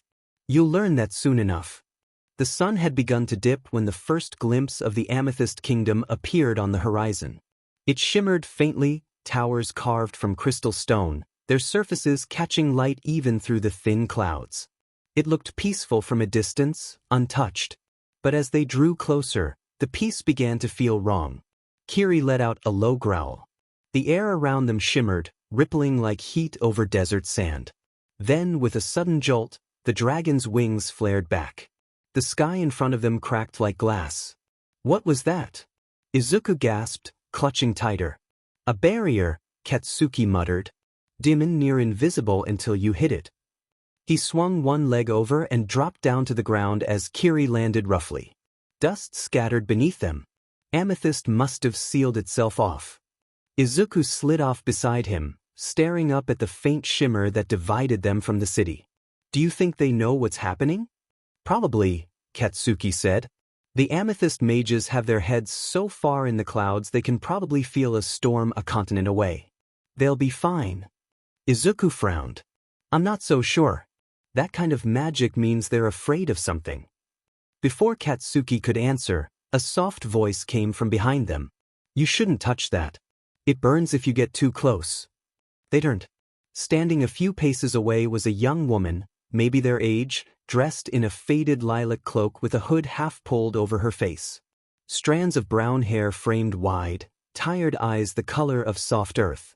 In her arms, she carried a small basket of herbs and wildflowers. Katsuki eyed her warily. "Who are you supposed to be?" She hesitated, then lowered her hood. "Uraraka. Achiko Uraraka." Her voice was kind, if uncertain. "You're not from around here, are you?" Katsuki scoffed. "No kidding. We came to warn the kingdom," Izuku said quickly, stepping forward. "There's danger heading this way. From the Ruby Kingdom." Uraraka's gaze dropped. "Then you came too late. They won't let you through." "Because of the barrier?" Izuku asked. She nodded. "Only those from inside Amethyst can pass freely. The council ordered it after rumors reached them about a man who turns whole cities to dust." Katsuki folded his arms. "Smart of them. Stupid too." Uraraka's lips curved slightly. "That's one way to put it." Her voice faltered, and Izuku noticed the way she avoided looking at the barrier. "You're from the city, aren't you?" he asked gently. "I was." Katsuki raised a brow. "Was." Uraraka's smile didn't reach her eyes. "I'm what they call an outcast. My magic's. I only ever learned one spell." Izuku tilted his head. "What kind?" She looked down, almost ashamed. "Anti-gravity. I can make small things float. Pebbles, baskets, sometimes myself if I'm lucky. It's nothing compared to the others. The Amethyst Kingdom doesn't have room for mages like me." Katsuki scoffed.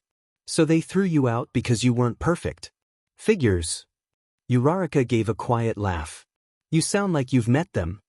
"Don't need to. I know the type." Izuku glanced between them, his voice gentle. "I think that's incredible, actually. Even one spell can change the world if used the right way." Uraraka looked at him, surprised. "You really believe that?" "I have to," Izuku said softly. "Otherwise, what's the point of trying at all?" For a moment, she said nothing. Then she smiled, truly smiled, for the first time. "You're strange," she said quietly. "But thank you." Katsuki rolled his eyes. "Great. Now we've adopted another stray." Uraraka laughed softly. "I'm used to being called worse." The sun had begun to fall by then, casting violet light across the barrier that shimmered like glass. Izuku glanced toward the horizon. "We'll rest here tonight. We can figure out how to reach the council tomorrow." Uraraka nodded, motioning toward a small cottage nestled just outside the city's outer wall. "You can stay by my place. It's not much, but it's safe." Katsuki muttered something under his breath about soft-hearted idiots, but he followed anyway. The three of them and the dragon walked toward the faint warmth of a home lit by a single, flickering lamp. The house was small, half swallowed by vines, its wooden walls weathered by years of wind and quiet rain. It stood just beyond the reach of the barrier's shimmer, where moonlight touched the grass in uneven silver patterns. Inside, the air smelled faintly of chamomile and smoke. The scent of a place where someone still tried to live softly, even when the world outside refused to be kind. Uraraka had been kind enough to share what she had. Bread hardened from the day before, a small bowl of stewed roots, and a blanket that looked like it had been mended too many times to count. Izuku thanked her more times than she could count. Katsuki, as usual, said nothing, only ate and sat back with his arms crossed like he was guarding something invisible. When dinner ended and Uraraka had gone inside to rest, Izuku stepped out to the yard. The night was cool, the sky clear. 1,000 stars blinked across it, the same ones that hung above Emerald, though they somehow felt lonelier here. Kiri lay nearby, curled like a great shadow with his tail wrapped around himself, one amber eye half open. His breath came steady and deep, like the rhythm of the earth. Izuku sat near the fire they'd built earlier, the flames small but warm enough to chase the chill from his fingers. His mind wandered back to the ruins of Ruby, to the look in Tamura's eyes, and to the growing ache of knowing how much he couldn't protect. He didn't hear Katsuki until he spoke. "You'll burn a hole through the fire if you stare at it any harder." Izuku looked up. Katsuki stood a few feet away, arms folded, his cloak hanging loosely around his shoulders. The faint light of the flames caught his hair, turning it almost gold. "I was thinking," Izuku said simply. "Yeah, I could tell. Your face does that weird scrunch thing." Izuku blinked, startled. "Weird scrunch thing?" Katsuki smirked faintly. You're doing it again." Izuku sighed, shaking his head with a small laugh. "You're impossible, Kaken." "That's my line," Katsuki said, sitting down beside him. For a while, neither spoke. The fire cracked softly, the sound mingling with the hum of night insects. After a moment, Izuku said quietly, "She's scared, you know." "You Rarika?" Katsuki asked. Izuku nodded. "She tries to hide it, but I can tell. Being outcast from your own home. It must feel like the world's shut its doors on you." Katsuki shrugged. "Happens. Not everyone's born a hero." "That's not the point," Izuku said, glancing at him. "No one deserves to be treated like they don't belong. She has power, just a different kind. If we help her get past that barrier, maybe the council will listen to her too. Maybe we can warn them before Tamura reaches the gates." Katsuki stared into the fire, jaw tight. "You really think they'll care? To them, she's already thrown away." Izuku's voice softened. "Then we'll show them they're wrong." There was something in the way he said it. Simple, certain, like a promise only he could believe in. Katsuki hated how much it made sense. He glanced sideways at Izuku, the faintest twitch of a smile threatening to form. "You're a demon fool," he muttered. Izuku chuckled. "I've heard that one before too." The silence that followed wasn't awkward this time. It was heavy, but in a way that felt shared. The kind of quiet that made the night seem slower, the fire seem warmer. After a while, Katsuki leaned back on his hands, gazing up at the stars. His voice was low, almost reluctant. "Back in Ruby. Before everything burned, I wanted to be someone. Someone strong enough to make a difference. To protect things that mattered. But it turns out I wasn't that guy." Izuku turned toward him. "You were there. You fought. You survived. That already makes you someone." Katsuki huffed out a short laugh. "You talk like a priest sometimes." "I guess Mr. Yagi is possessing me," Izuku joked. Katsuki looked at him, really looked, and for a moment, something flickered in his chest. Not admiration, not quite. Something quieter. Something that scared him a little. He tore his gaze away. "You're exhausting, you know that?" Izuku smiled, faintly teasing. "You say that, but you're still here." Katsuki grunted, standing up. "Yeah, well, someone's gotta make sure you don't trip over your own ideals." "Thanks, Kaken." "Don't thank me," he said, turning away. But there was no edge in his voice this time, just something softer he didn't want to name. Few minutes have passed. Katsuki thought of something he can get rid of the aching silence between him and Izuku. "Deku," he said suddenly, voice low, almost a growl. Izuku looked up, blinking. "Yeah. What do you know about the Ruby Kingdom?" Izuku set the quill down. "Not much. Only what Mr. Yagi told me. It was the strongest of the 5, known for its dragons and warriors. They said its fire never died." Katsuki gave a bitter snort. "Fire burns bright before it dies, idiot." The words hung there, sharp and brittle. Izuku didn't push further, he only waited, patient as always. Eventually, Katsuki exhaled through his nose, resting his arms over his knees. "Fine," he muttered. "You want to know what happened? Then listen." The memory came to him in heat and noise. The sky over the Ruby Kingdom was alive with red. Not from blood, not yet, but from banners, draped high on marble towers that shimmered with the light of 100 fires. The kingdom was built like its name, proud, sharp, and radiant. Crimson roofs gleamed above the streets, and dragons soared overhead in practiced formation, their scales reflecting the last glow of sunset. And at the center of it all, Katsuki Bakugo stood, chest bare and chin high, his cape whipping in the wind like a banner of its own. He was the youngest dragon knight in Ruby's history. A prodigy, they said, a storm given human form. The air around him carried the faint scent of smoke, as if even his confidence could catch flame. "Kiri," he barked, his voice carrying across the courtyard. The great red dragon landed behind him, shaking the earth. Kiri's golden eyes regarded his rider with weary fondness. "You're shouting again," his mentor muttered. "It's not a battle. It's practice," Katsuki shot back, running a hand through his sweat-damp hair.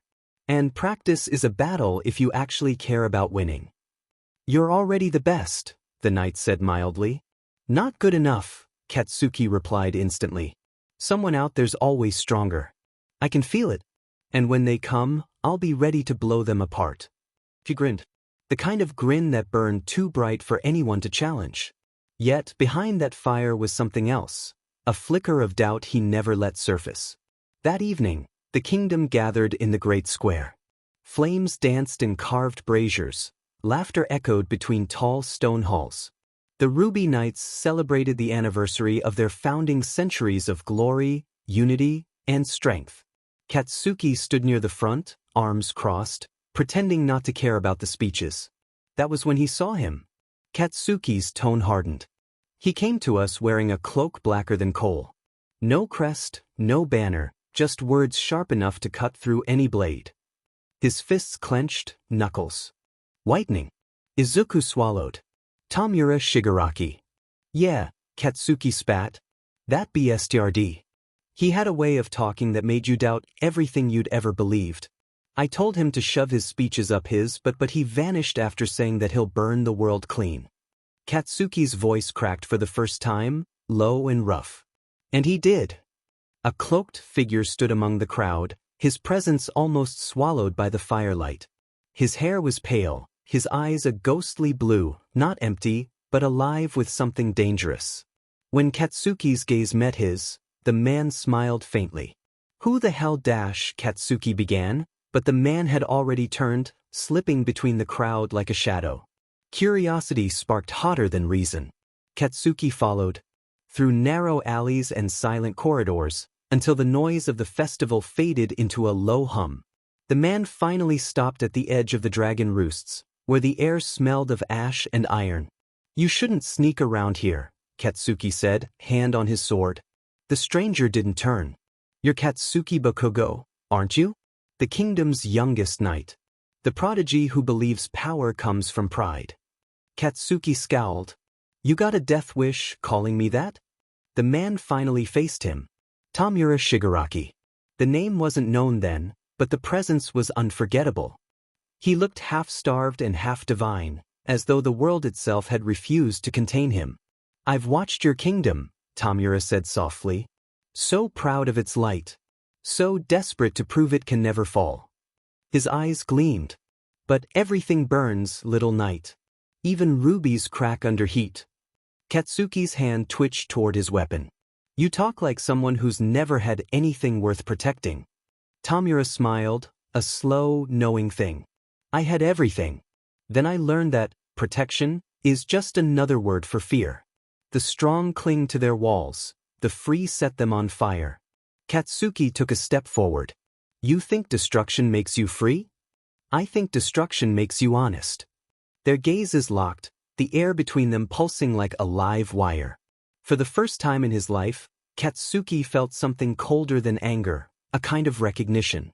Tamura wasn't mocking him. He was testing him. "Your kingdom calls you a hero," Tamura continued. "But you fight for their approval, not for yourself. I can see it. The pride you wear, it's just armor to hide your fear." Katsuki's jaw tightened. "You think you know me? I think you'll understand me soon enough. I'll burn this impure world clean." And then he was gone. His cloak dissolved into ash that scattered in the wind. Katsuki stood frozen, heart hammering. He didn't tell anyone what he'd seen. He didn't know how to explain it. The way Tamura's words clung to his mind like smoke that wouldn't wash off. The next morning, the fire came. It began with a roar that split the clouds. The sky, once proud and red, turned black. Flames fell like rain, devouring towers, banners, and people alike. Katsuki charged into the chaos, eyes burning, lungs choking on smoke. "Get the civilians out," he shouted, his voice raw. Kiri crashed through falling debris, wings spread wide to shield a group of fleeing children. The heat was unbearable, scales hissed as embers clung to them. "Kiri, move." Katsuki shouted, but the dragon refused. The tower behind them exploded in a spray of molten stone. Katsuki grabbed the reins, but a beam fell between them, cutting him off. Through the smoke, he saw Tamura standing on the central spire, arms outstretched as if welcoming the flames. "This is truth." Tamura's voice rang out, half a scream, half a hymn. "All things end, and only the free decide how." "You be yesterday," Katsuki roared, sprinting toward him. But the spire collapsed. The world went white with heat and then silence. Katsuki didn't remember much after that. Only Kiri's massive body slamming into him, shielding him from a falling spire. The dragon's roar had drowned everything, his blood scattering like molten rain. When Katsuki woke, the sky was black and the kingdom silent. The fire had eaten everything but guilt. He dragged himself from the ruins with nothing but Kiri, broken, burned, breathing shallowly beside him. Back by the campfire, Katsuki's voice faltered. "That was the last time I saw the capital. The Ruby Kingdom. My home. Gone. Because I was too dim and proud to see it coming." Izuku's eyes softened. "You were a kid, Kaken. You couldn't have stopped him." Katsuki's glare snapped up. "Don't call me that." But there was no heat behind it this time, only exhaustion. He leaned forward, elbows on his knees, staring into the fire again. "I told myself I'd kill him," Katsuki said, voice quieter now. "Not for vengeance, for pride. For the kingdom that made me believe I was strong." He paused, swallowing hard. "But when I finally faced him again, I couldn't even touch him. I was thrown away from the kingdom with Kiri protecting me. He looked at me like I was still that arrogant brat swinging a sword too big for his hands before I passed out. He laughed once, bitter and hoarse. And maybe I still am." The fire snapped, scattering embers between them. Izuku didn't move closer, didn't offer empty comfort. He just sat there, letting the silence breathe between them. Finally Izuku said, "You're not that boy anymore. You're still here. That's what matters." Katsuki shook his head. "You don't get it. Surviving isn't the same as living. Not when the world you lived for is gone." "Then live for something new," Izuku said gently. Katsuki's head turned slightly. His eyes, sharp and tired, met Izuku's calm green ones across the flames. For a heartbeat, there was something like understanding there, something unspoken but heavy with meaning. The firelight danced between them, painting their faces in gold and shadow. Above, the clouds shifted, revealing a small patch of stars. Katsuki let out a slow breath. "You really don't shut up, do you?" Izuku smiled faintly. "You'd be bored if I did." "Doubt it." But this time, Katsuki didn't sound like he meant it. He leaned back against Kiri's side, eyes half closed. The dragon's slow breathing rumbled through the ground, steady and protective. They both stayed there until the fire dimmed into embers. The night wrapped around them, quiet and steady. Kiri stirred once in his sleep, and the stars above them flickered like distant watchful eyes.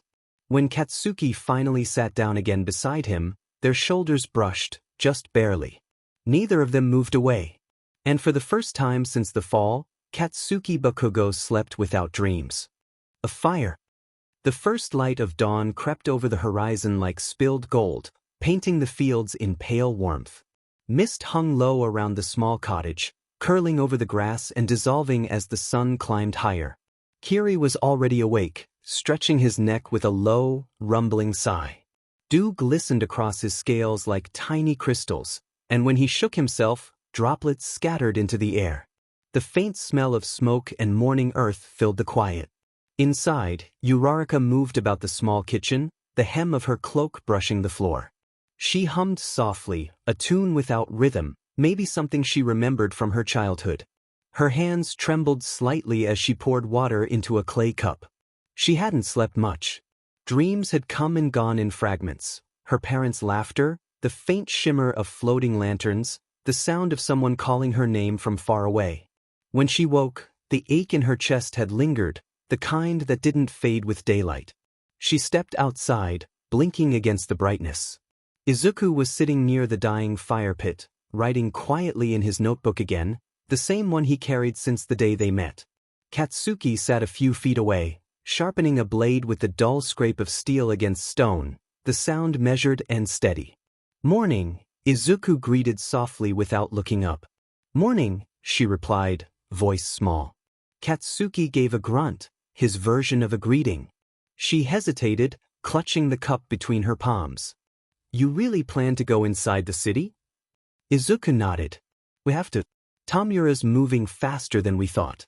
If the council doesn't prepare, the Amethyst Kingdom might fall before we even reach Zircon." Her gaze dropped to the ground.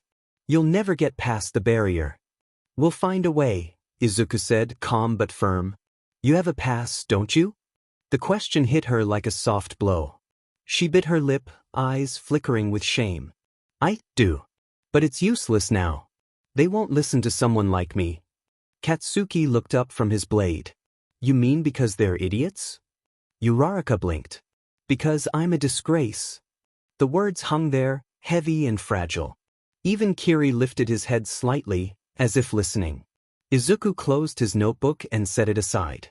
"You're not a disgrace." She smiled faintly, tiredly. "That's kind of you to say, but it's not true. I can only chant one spell. One." She lifted her palm, and the cup in her hands began to rise slowly, floating an inch above her fingers before wobbling and falling back. "That's all I can do. In a city where people can shape storms, heal wounds, or summon whole armies from light, I'm nothing."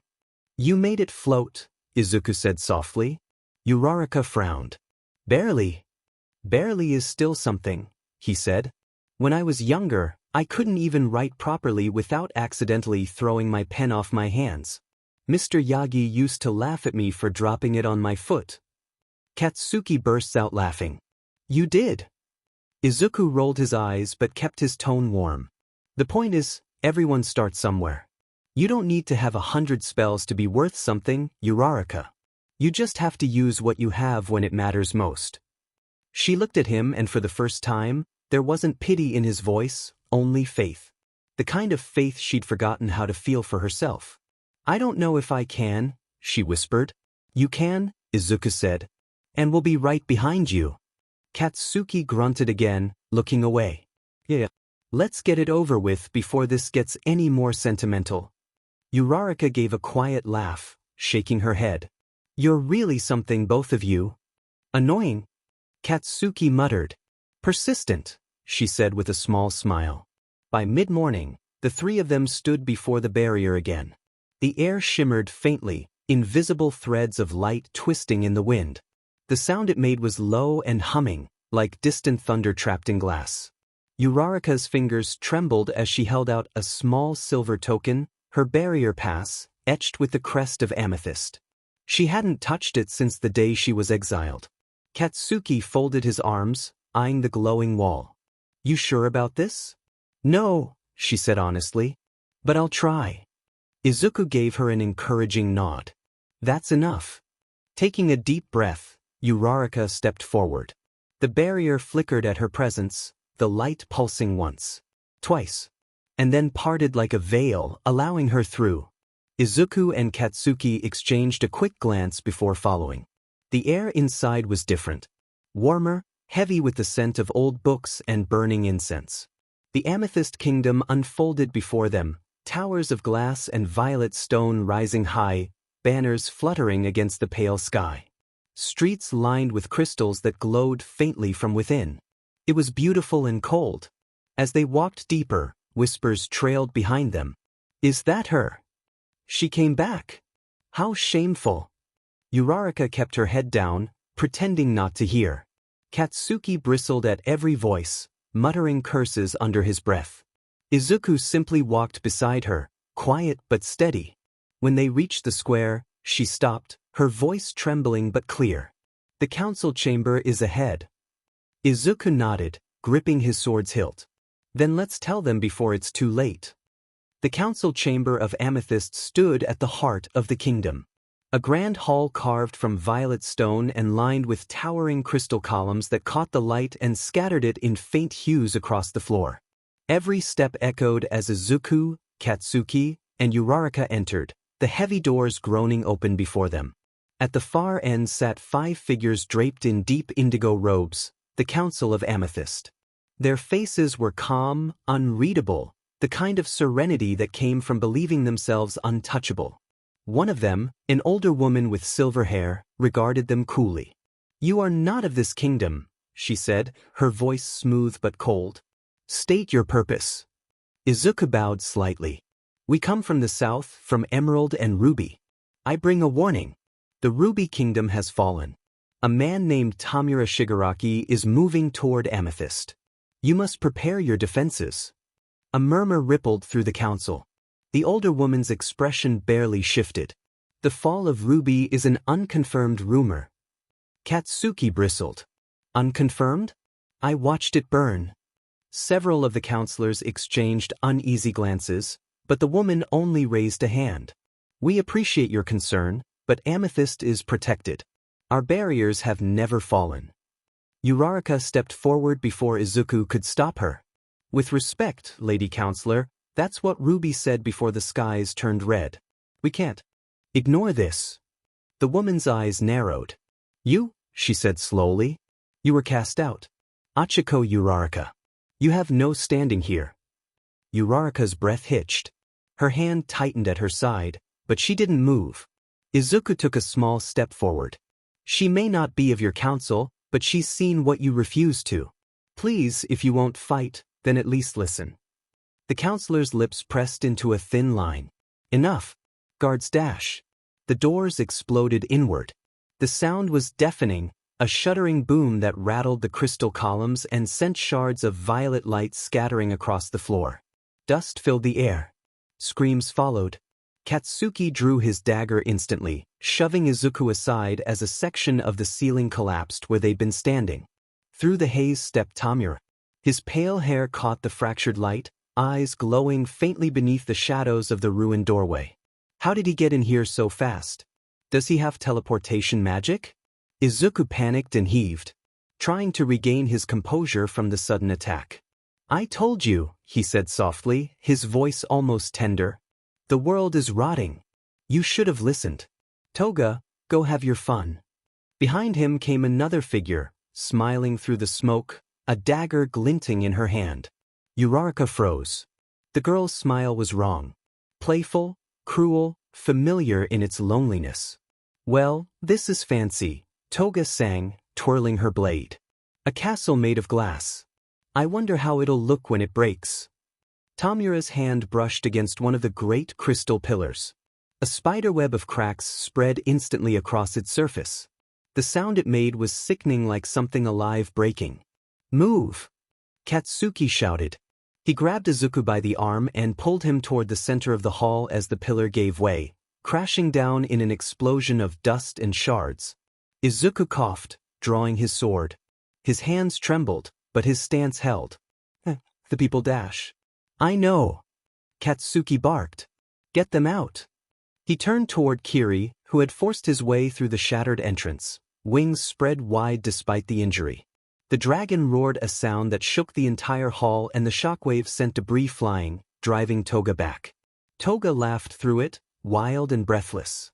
"Oh, I like him." "Stay away from them," Uraraka shouted, raising both hands. Her voice cracked, but the air around her pulsed faintly. For a heartbeat, the falling debris froze midair, suspended by her anti-gravity spell before collapsing again as her strength faltered. Toga's grin widened. "You can float rocks? How adorable." Uraraka flinched as Toga lunged, their blades clashing. For all her grace, Uraraka was slower, her movements hesitant, defensive. Toga's strikes came like laughter. Sharp, unpredictable, relentless. "Why do you fight for people who hate you?" Toga hissed, their faces inches apart. "They'll never love you for it." "Because someone has to try," Uraraka gasped. Toga's blade cut deep into her side. Uraraka fell, blood blooming through her cloak like a crimson flower. "I'll remember you," Toga said, voice sweet and cruel. "You were fun." Katsuki saw the fall and cursed under his breath. "Deku!" Izuku spun at the call, eyes wide as he saw her collapse. No dash. But there was no time to reach her. Tamura moved again. One touch to the marble floor, and the world itself seemed to shudder. The ground blackened beneath his hand, cracks spreading outward like veins of rot. Izuku and Katsuki barely dove aside before the center of the chamber began to crumble, the polished crystal turning gray, then to dust. Tamura rose to his feet, satisfied. A fitting end for arrogance, he murmured. Then louder, Himiko. We're done here. The Amethyst Kingdom is just barely surviving because of the arrogance of people around. Toga sheathed her blade with a lazy grin. Already? West, Tamura said simply. To Zircon. He looked at the green-haired teen who was about to lunge his sword directly at him. You like my gift outside this building, new successor. And just like that, they were gone. The silence that followed was worse than the noise. Dust hung in the air like fog. The center of the city, once shining with violet light, was now a pit of ruin. Izuku knelt beside the broken floor, his sword slipping from his grasp. I failed, he whispered. Again. Katsuki looked at him, breathing hard, his own hands shaking. You didn't fail. He's too strong. Izuku's voice broke. I was supposed to protect them. Katsuki wanted to shout at him, to remind him that guilt wouldn't bring anyone back, but the look in Izuku's eyes stopped him. He exhaled slowly. Then we start by helping the ones who are still breathing. His words carried no softness, but they grounded Izuku all the same. From outside, Kiri's roar echoed through the ruined streets, searching. Uraraka, Izuku whispered, suddenly moving. She's still out there. Together, they ran through the debris. Smoke curled through the air, and the stench of dust and burning crystals stung their throats. It was Kiri who found her, lying near the steps of the outer courtyard, her breathing faint, one hand still clutching her blade. Izuku fell to his knees beside her. Please. Someone help. But the townsfolk who had survived backed away, whispering. It's her. The reason the whole city is on fire is probably because of her. She brought this on us. Izuku's voice rose, trembling. She saved you. She tried to stop them, she dash. Katsuki grabbed his shoulder. Deku dash. No. Izuku turned on them, anger burning in his eyes for the first time. If this is what being a hero means, to watch people suffer because of pride, then I don't want it. The weight of his words hung heavy in the air. One of the villagers finally stepped forward, kneeling beside Uraraka. I'll help, she said softly. We can still heal her. Izuku nodded, tears slipping down his cheeks as he pressed a hand to Uraraka's shoulder. You'll be okay. I promise. Katsuki stood nearby, watching the broken skyline. His voice was quiet when he finally spoke. He's going to Zircon next. Izuku rose slowly, wiping his face. His expression had changed. No longer the uncertain boy who doubted himself, but someone steadier. Then so are we, he said. Uraraka stirred faintly at his words, her voice weak but sure. I'm coming too. I want to face her again. Himiko? Izuku asked gently. Uraraka nodded, her eyes glassy but burning with something fierce. She's a lunatic, pink cheeks, the hell you want from her? Katsuki crossed his arms, glancing between them. You're both insane, he added. Izuku smiled faintly. Maybe, but we're not alone anymore. The three of them stood together among the ashes of the Amethyst Kingdom, a dragon's shadow stretching long behind them as the sun sank. And though the light was dimming, it was not yet gone. The wind carried the faint scent of dust and ash long after the flames had died. Night fell gently over the broken towers of Amethyst, the once bright city now dimmed to soft embers beneath a bruised sky. Izuku stood at the edge of the ruins, his hand resting on the hilt of his sword. Every breath he took was heavy with what he could not undo, and yet, somewhere beneath the grief, a small pulse of resolve began to form. Beside him, Katsuki said nothing, eyes fixed on the horizon that bled into shades of silver and red. Uraraka leaned quietly against Kiri's shoulder, her wound bound but not forgotten, her gaze lifted toward the stars. They were three souls bound not by destiny, but by loss, and by the quiet promise that none of them would face it alone again. When the first morning light touched the land, they began to walk west. The path ahead was uncertain, but the world still waited, wounded, fading, and in need of saving. Ida Tenya. Smoke glowed red under a burning sky. He ran through the sea of flames, his breath sharp and uneven as smoke curled around him like ghostly fingers. The soil beneath his boots hissed and melted, swallowed by embers that drifted like dying fireflies. He pressed a hand to his chest, trying to steady the frantic rhythm of his heartbeat. Every echo in the distance sounded like a cry, every shadow looked like someone he had failed to reach. "Where are you?" he whispered into the smoke. His voice trembled, not from the cold, but from the fear rising in his throat. The world around him was collapsing. He turned again, calling out into the ruins. If they were not together, then they would lose. He knew this with a certainty that cut deeper than the flames licking at his coat. The wind carried no answer. Only the crackle of fire. Only silence where familiar voices should have been. Ida fell to his knees, the ground shook beneath him. "Please," he murmured, reaching out as if he could grasp the fading light. "Someone answer me." The flames surged. The world blurred. His vision dissolved into white. And then everything vanished. Night slowly settled over the mountains as the sky dimmed into a pale, exhausted gray. The wind hummed against the stone cliffs, carrying the faint scent of frost, metal, and pine. After traveling the entire day, the four of them finally reached a small hollow carved into the side of a ridge. Kiri lowered themselves carefully, their steps heavy from the strain of walking. Izuku immediately reached out to help, guiding the dragon to a corner of the cave where the stone dipped low enough to shelter him from the wind. Katsuki followed, hands rough but gentle as he inspected Kiri's bandaged wing. "This kingdom better be worth all this trouble," Katsuki muttered, sitting back on his heels. His breath came out in pale clouds that hung briefly in the air. "Fog so thick you can choke on it and cold that wants you dead." "Great." Uraraka laughed softly as she placed her bag down. "You complain a lot, you know that." "I complain because you two never do," Katsuki shot back. "Someone has to carry the emotional weight around here." Izuku looked up from where he was unpacking supplies. I don't think that's how emotional weight works." Katsuki glared at him for a moment, then huffed and looked away. Izuku tried not to smile. They built a fire near the mouth of the cave. The flames crackled quietly, filling the hollow with warmth and a soft orange glow. It illuminated the four of them in gentle light.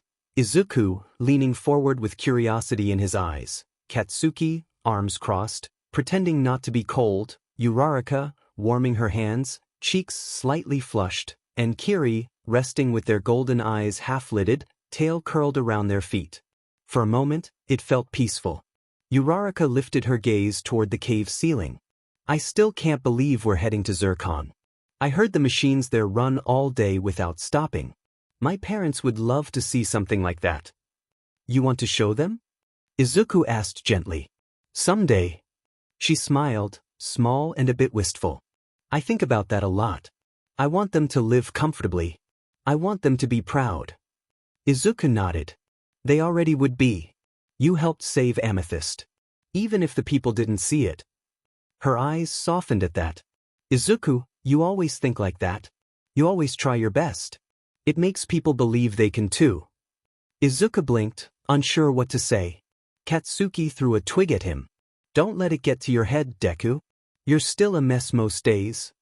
Uraraka giggled. Izuku rubbed the back of his neck, cheeks warming. I know." The fire crackled again. The wind outside howled softly. Katsuki eventually leaned back against the stone wall, arms folded behind his head. "So, tomorrow we get closer to that icy hellhole. What's the plan when we reach the gates?" "We tell them the truth," Izuku replied. "Tamura and Toga are heading west. Zircon has to know." "And if they don't listen?" Katsuki asked. Izuku stared into the fire for a long moment. The flames reflected in his green eyes, flickering like uncertainty and determination woven together. "Then we try again," he said quietly. "And again after that." Katsuki watched him in silence. Something tightened in his chest, painful and strange and irritating. "You're such a pain," he murmured, barely audible. But Izuku heard him and only smiled. Uraraka drifted to sleep first. Then Kiri. Izuku stayed awake for a while longer, humming softly as he cleanly folded their blankets, adjusting them so the others wouldn't get cold. Katsuki pretended not to see. When Izuku finally lay down beside the fire, Katsuki let out a quiet breath he didn't know he'd been holding. Tomorrow will be difficult. The road to Zircon would be harsher than anything they'd faced so far. But as Katsuki closed his eyes, he found one small comfort lingering in the back of his mind. They were stronger together. At least for now. The fire dimmed. The cave fell silent. Night carried them into sleep. Morning crept into the cave slowly, the pale light of dawn seeping through the entrance until the last remnants of their small fire flickered and died. Frost clung to the stone floor like thin sheets of glass, and the cold pressed against their skin the moment they breathed in. Izuku was the first to rise, rubbing sleep from his eyes as he moved toward Kiri to check the dragon's wing. His hands were gentle as he fed Kiri a blend of herbs, whispering apologies for every flinch. Katsuki pretended to be asleep but cracked one eye open whenever Izuku passed near him, silently tracking every movement. Uraraka woke next, yawning into her palms before stretching her arms above her head, the cold nipping at her flushed cheeks. Soon enough, they were all packing their belongings and stepping out into the biting morning air. The outside world was a stretch of endless white, the kind of landscape that swallowed sound and warmth with equal cruelty. Frost coated the pine trees, their branches bending beneath the weight of snow. Far ahead, mechanical towers glimmered faintly in the dim light like thin, jagged silhouettes piercing the sky. Katsuki shivered and cursed loudly into the open air, his breath rising in pale clouds. "This place looks like it was built to kill people," he muttered, kicking at a clump of frozen earth. Izuku stepped forward to observe the horizon, his breath catching for a moment. "I think it's beautiful," he said softly, watching the sunlight shimmer on snow like scattered crystals. Uraraka tilted her head, her eyes warm despite the cold. "It's peaceful in its own way," she murmured, though she wrapped her coat tighter as she said it. Katsuki shot them both a glare, unwilling to admit he also found something strangely captivating about the frozen world before them. They followed a narrow trail carved between ridges, the snow crunching beneath their boots with every step. Hours passed in near silence, interrupted only by the sound of wind brushing through the trees and Kiri's slow, heavy breaths as he leaned against Katsuki for warmth. Just as the sun reached its highest point, Izuku felt the shift in the air. The wind grew sharper, carrying a faint vibration beneath the snow. Kiri stiffened, their golden eyes narrowing into slits. Even Katsuki sensed it, gripping the broken hilt of his sword out of habit. A moment later, a shadow stepped onto the path ahead of them. A man stood tall in a thick black coat lined with fur. His long, dark hair moved with the wind like drifting ink, and a scarf covered the lower half of his face. He didn't walk toward them. He didn't raise a weapon. He merely existed there, silent and unmoving, as if carved out of the snow itself. When he finally spoke, his voice carried the monotony of someone used to solitude. "You are loud," he said simply, his sharp eyes scanning them all. "Very loud." Katsuki reacted immediately, stepping forward with a scowl. "Who the hell are you supposed to be?" "Aizawa Shoda," the man replied without blinking. "Retired assassin. I live here." Izuku blinked, stunned. "Live out here? All alone?" Aizawa's eyes lowered half a degree, giving him the appearance of someone always on the verge of falling asleep. "People are exhausting. Snow is quieter." Uraraka stepped forward with her hands raised peacefully. "We don't mean any trouble. We're heading to the Zircon Kingdom." Aizawa didn't look impressed. "I know. And you won't survive the way you are now." Katsuki bristled, fury igniting instantly. "We made it through the Ruby Kingdom, the Amethyst Kingdom, and Dash." "Barely," Aizawa interrupted. He stepped closer, tapping Izuku's sword hilt with one lazy finger. "You're weak." "Say that again, old man," Katsuki snarled, stepping forward with a murderous glare. "I will," Aizawa replied. "You're weak." Before Katsuki could launch himself at him, Izuku rushed between them, placing his hands on Katsuki's chest to push him back. To Aizawa he said, "Sir, if we're truly weak, can you tell us how to become stronger?" His voice held no pride, only sincerity. Aizawa observed him for a long moment, his expression unreadable, before letting out a sigh that seemed to come from the bottom of his soul. "Fine," he said. "I'll train you. All of you." Katsuki stared at him in disbelief. "We didn't ask." Izuku tugged his sleeve. "Please, Kaken." Katsuki grumbled, but finally looked away. Aizawa turned and began walking into the forest without waiting for them to follow. "Come along, before I change my mind." And so began 2 weeks of brutal training. Aizawa's home was a small hut built deep in the mountain's shadow, half buried beneath frost and surrounded by towering pines. There were no decorations, no warmth. It looked like a place built for survival, not comfort. On the first day, Aizawa introduced Katsuki to close combat by throwing him into the snow so many times that Izuku lost count. Katsuki's fury grew with every fall, but so did his technique. Aizawa pinned him repeatedly with one hand and calmly explained every weakness he noticed. "You move faster than you think," he said while pressing Katsuki face first into the snow. "That's not a strength." Katsuki spat out a mouthful of snow and screamed profanities into the frozen ground. When Aizawa introduced fire resistance training, Kiri hesitated before unleashing a stream of flames around Katsuki's arms and torso. Izuku shouted in panic, afraid Katsuki would burn alive, but when the fire cleared, Katsuki stood firm with only a faint red glow on his skin. His breath was steady. His grin was feral. Aizawa's eyes glinted with recognition. So the rumors were true. The people of Ruby withstand heat naturally. Katsuki puffed out his chest, a small spark of pride igniting within him. Izuku's training was a different form of torment. Aizawa placed him in the snow with his sword and ordered him to swing until he felt the weight of the weapon become part of his body. When he saw the design on the sword, Aizawa finally looked interested. "That sword belonged to a golden-haired hero," he explained. "Someone who once attempted to defeat the same monster I spent years hunting." Izuku swallowed hard and asked if the man succeeded. Aizawa shook his head once. "No." But his sword nearly turned the world upside down. He instructed Izuku to swing. Izuku did, and for the briefest second, the air rippled. A thin whisper of wind cut the snow in a straight line. Izuku gasped, but when he swung again, nothing happened. Over and over he tried, his arms trembling, his breath fogging the air, his fingers bleeding from gripping the hilt too tightly. Aizawa watched silently. "There is something inside you," he said at last. "But it is asleep." Izuku lowered his sword but nodded. "Then I'll keep trying." Uraraka's training involved pushing her magical limits far beyond anything she had attempted before. Aizawa led her to a clearing, where a massive boulder lay frozen to the ground. "Lift it," he told her. Uraraka's eyes widened. "Sir, I can't lift something that big." Aizawa stared flatly at her. "Lift it."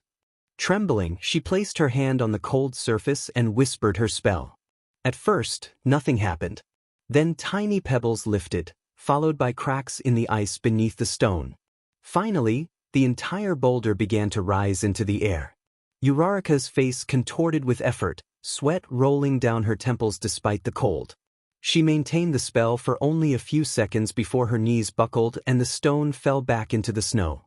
She fell too, panting, but a radiant smile spread across her face. I did it. I really did it." Izuku cheered for her, clapping with genuine joy. Katsuki crossed his arms and tried to pretend he wasn't impressed, but the faint upward curl of his lip betrayed him. Their nights were spent around a fire, where exhaustion softened their voices and lowered their defenses. The snow fell lightly around them each evening, creating a quiet curtain of white that made the world feel strangely safe for a moment. Izuku carefully wrapped bandages around Katsuki's bruised arms, fussing over him with gentle hands. Katsuki muttered that he didn't need help, but he didn't pull away. Uraraka leaned against Kiri, telling small stories about her childhood, mostly about her parents and her dream to make them happy. Izuku listened with full attention, offering soft encouragements that made her eyes shine. Katsuki mocked them both for being sappy, but even he seemed calmer in the firelight. By the end of 2 weeks, their bodies felt stronger, their movements sharper. Aizawa gathered them outside his hut for a final evaluation. Snow drifted lazily around him as he observed the three of them with tired eyes. "You are not strong," he said plainly. "Not yet. But you are no longer hopeless." Katsuki scoffed, muttering that Aizawa's encouragement skills were awful. Aizawa ignored him and turned to Izuku. "When that sword awakens, you must be ready. Do not hesitate." Izuku bowed deeply, gratitude heavy in his eyes. Aizawa simply nodded, stepping back toward his hut. "Now get out of here before I change my mind and make you train for another 2 weeks." The trio laughed, thanked him again, and left with Kiri walking steadily at their side. Snow fell around them once more as they stepped back onto the frozen path, the air growing colder as they approached the Zircon Kingdom. The snowstorm that greeted them after leaving Aizawa's mountain was harsher than anything they had endured before.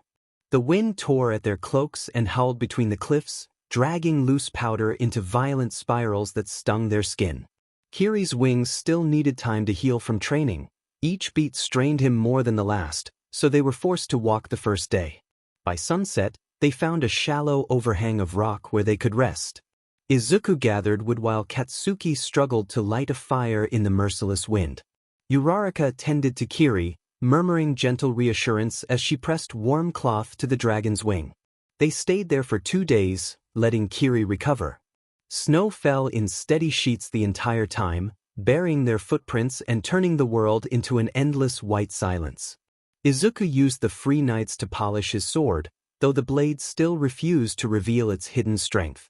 Katsuki trained alone in the cold, punching frost-covered trees until his knuckles burned. Uraraka practiced lifting boulders of snow, straining until sweat dripped into the frozen ground. Kiri watched all of them carefully, golden eyes bright with admiration and silent encouragement. On the morning of the 3rd day, the sky cleared. Kiri unfurled his wings, testing them with a few slow beats. The sharp gust of wind they produced sent snow flying in every direction. Katsuki smirked. "But thought we'd have to drag your giant tail all the way to Zircon." Kiri huffed a puff of warm steam at him, amused but not offended. Izuku laughed softly and climbed onto Kiri's back. Uraraka followed, holding onto Izuku's cloak as Katsuki settled behind them. With one powerful leap, Kiri launched into the sky. The freezing air tore at them, but Kiri's wings carried them with steady determination toward the thick gray fog that cloaked the Zircon Kingdom. As they approached, the world below shifted into a landscape of metal and snow.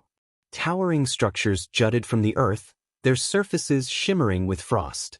Smoke drifted from chimneys and vents scattered across the plains, giving the entire horizon a faint industrial haze. Machine sounds echoed faintly even from this distance, a deep, rhythmic grinding that contrasted strangely with the silent snow. When they finally descended near the main entrance, thick fog wrapped around them like a veil. As Kiri's feet touched the ground, a figure stepped forward through the mist, walking with the stiff precision of someone trained to move efficiently. At first, they could only see the faint blue glimmer of armor. Then the fog parted. A tall young man stood before them, wearing a dark coat lined with metal plates and bearing the emblem of Zircon's elite guardians. His posture was rigid, his chin slightly raised, and his eyes sharp and disciplined, studied them with careful suspicion. "State your purpose," he said, voice crisp and formal. Izuku stepped forward politely. "My name is Izuku. We wish to speak with the councils of Zircon regarding an urgent matter. It concerns the safety of the kingdom." The man narrowed his eyes. "There is no council in Zircon. Only the great inventionists who oversee our advancements. And they do not meet with outsiders on request." Katsuki crossed his arms with a frustrated exhale. "We don't have time for bureaucracy. Let us in." The man stiffened. "My name is Ida Tenya. I am assigned to this gate. And I do not appreciate threats or disorderly conduct." "It wasn't a threat," Katsuki shot back. "Just hurry up." Ida's stiff demeanor faltered for a moment, thrown off by Katsuki's sheer force of personality. He cleared his throat, straightened even more, and replied, "If your matter is urgent, the earliest possible meeting you may receive is tomorrow. The inventors require preparation." Izuku nodded earnestly. "Tomorrow is acceptable. Thank you." Katsuki looked like he wanted to scream, but he held it in for Izuku's sake. Before letting them step inside, Ida raised a hand. "One more thing. The dragon must remain outside.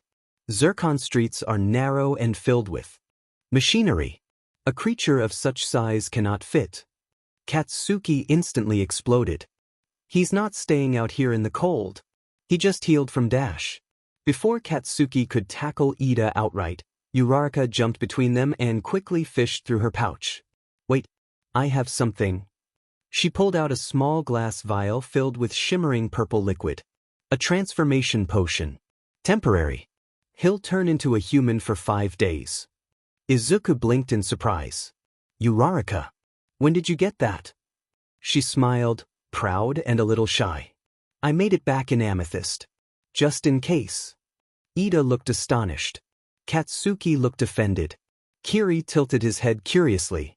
Before Katsuki could snatch the vial and examine it, Kiri gently took it from Uraraka's hands and downed it in one gulp. A burst of warmth rippled outward, and for a moment snow kicked up in swirling patterns. Their vision flashed white. When the glow faded, a tall young man stood where the dragon had been. He had bright, spiky red hair that resembled living flame. His eyes were sharp red, still somehow draconic. Muscles lined his arms, and his stance radiated strength and warmth. Kiri blinked, looked down at his human hands, then smiled brightly. "This feels strange," he said, voice warm and deep. Izuku lit up in awe. Uraraka gasped. Katsuki's face twisted in horror. "Oh great," Katsuki deadpanned. "You turned into a pretty boy." Kiri laughed loudly, clapping Katsuki on the back with enough force to nearly knock him over. Ida, still wide-eyed, cleared his throat. "Oh, if your dragon companion can assume human form, then you may all enter." They followed him through the gate.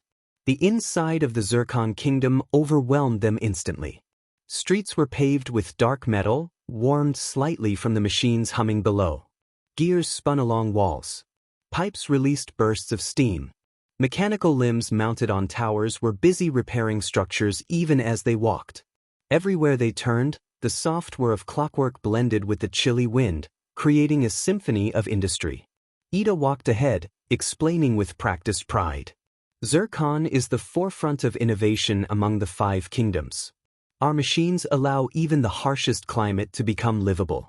Our people are the most intelligent and technologically advanced." Katsuki rolled his eyes. "Sounds stuck up." Izuku stepped in, eager to ease the tension. "Every kingdom has something special. Mr. Yagi taught me all about them. Emerald is a kingdom of peace and nature. Ruby is fierce, full of fire and dragons. Amethyst is magic and wisdom. Zircon is advancement and invention. And aquamarine is dash. Nobles and arrogance," Katsuki muttered.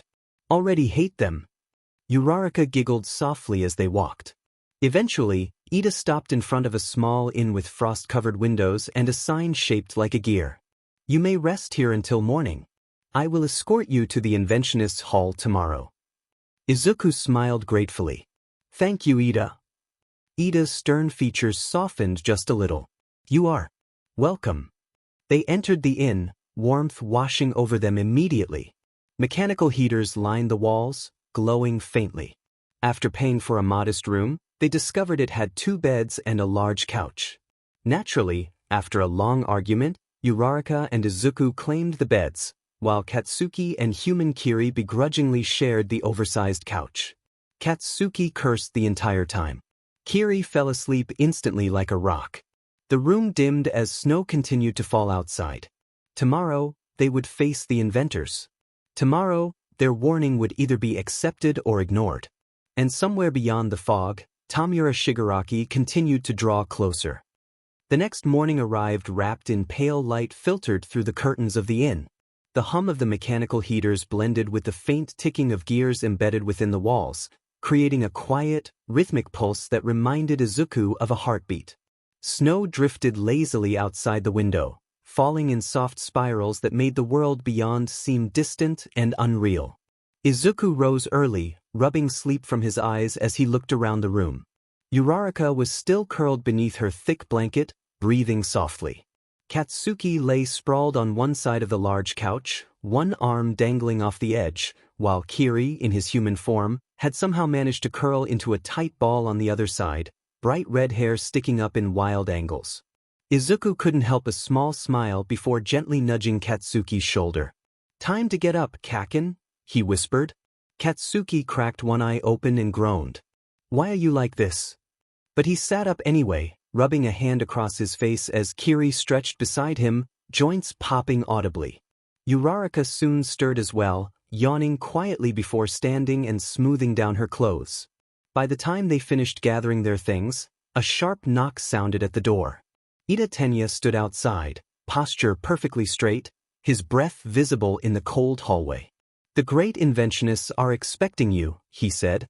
"Please follow me." They stepped out into the streets of Zircon, and once again the overwhelming presence of machinery swallowed them. Steam hissed from vents in the ground. Rotating gears set into storefronts clicked in precise rhythm. Workers in metal gauntlets carried glowing cylinders of energy between workshops. Everything here felt alive, artificial, yet vibrant in its own mechanical way. Izuku looked around with wide eyes, taking in every detail. Uraraka walked closer to him, lips parted in awe. "This place is incredible," she murmured. "The future." Katsuki snorted. "Future looks like it needs a bath." Ida stiffened. "The machinery is kept clean according to strict maintenance schedules. Your comment is factually inaccurate." Katsuki opened his mouth to retort, but Izuku gently nudged him again. "Let's just get through this politely, okay?" Katsuki grumbled something about "no fun allowed," but quieted. After several turns through the fog-laced alleys, they reached a towering structure.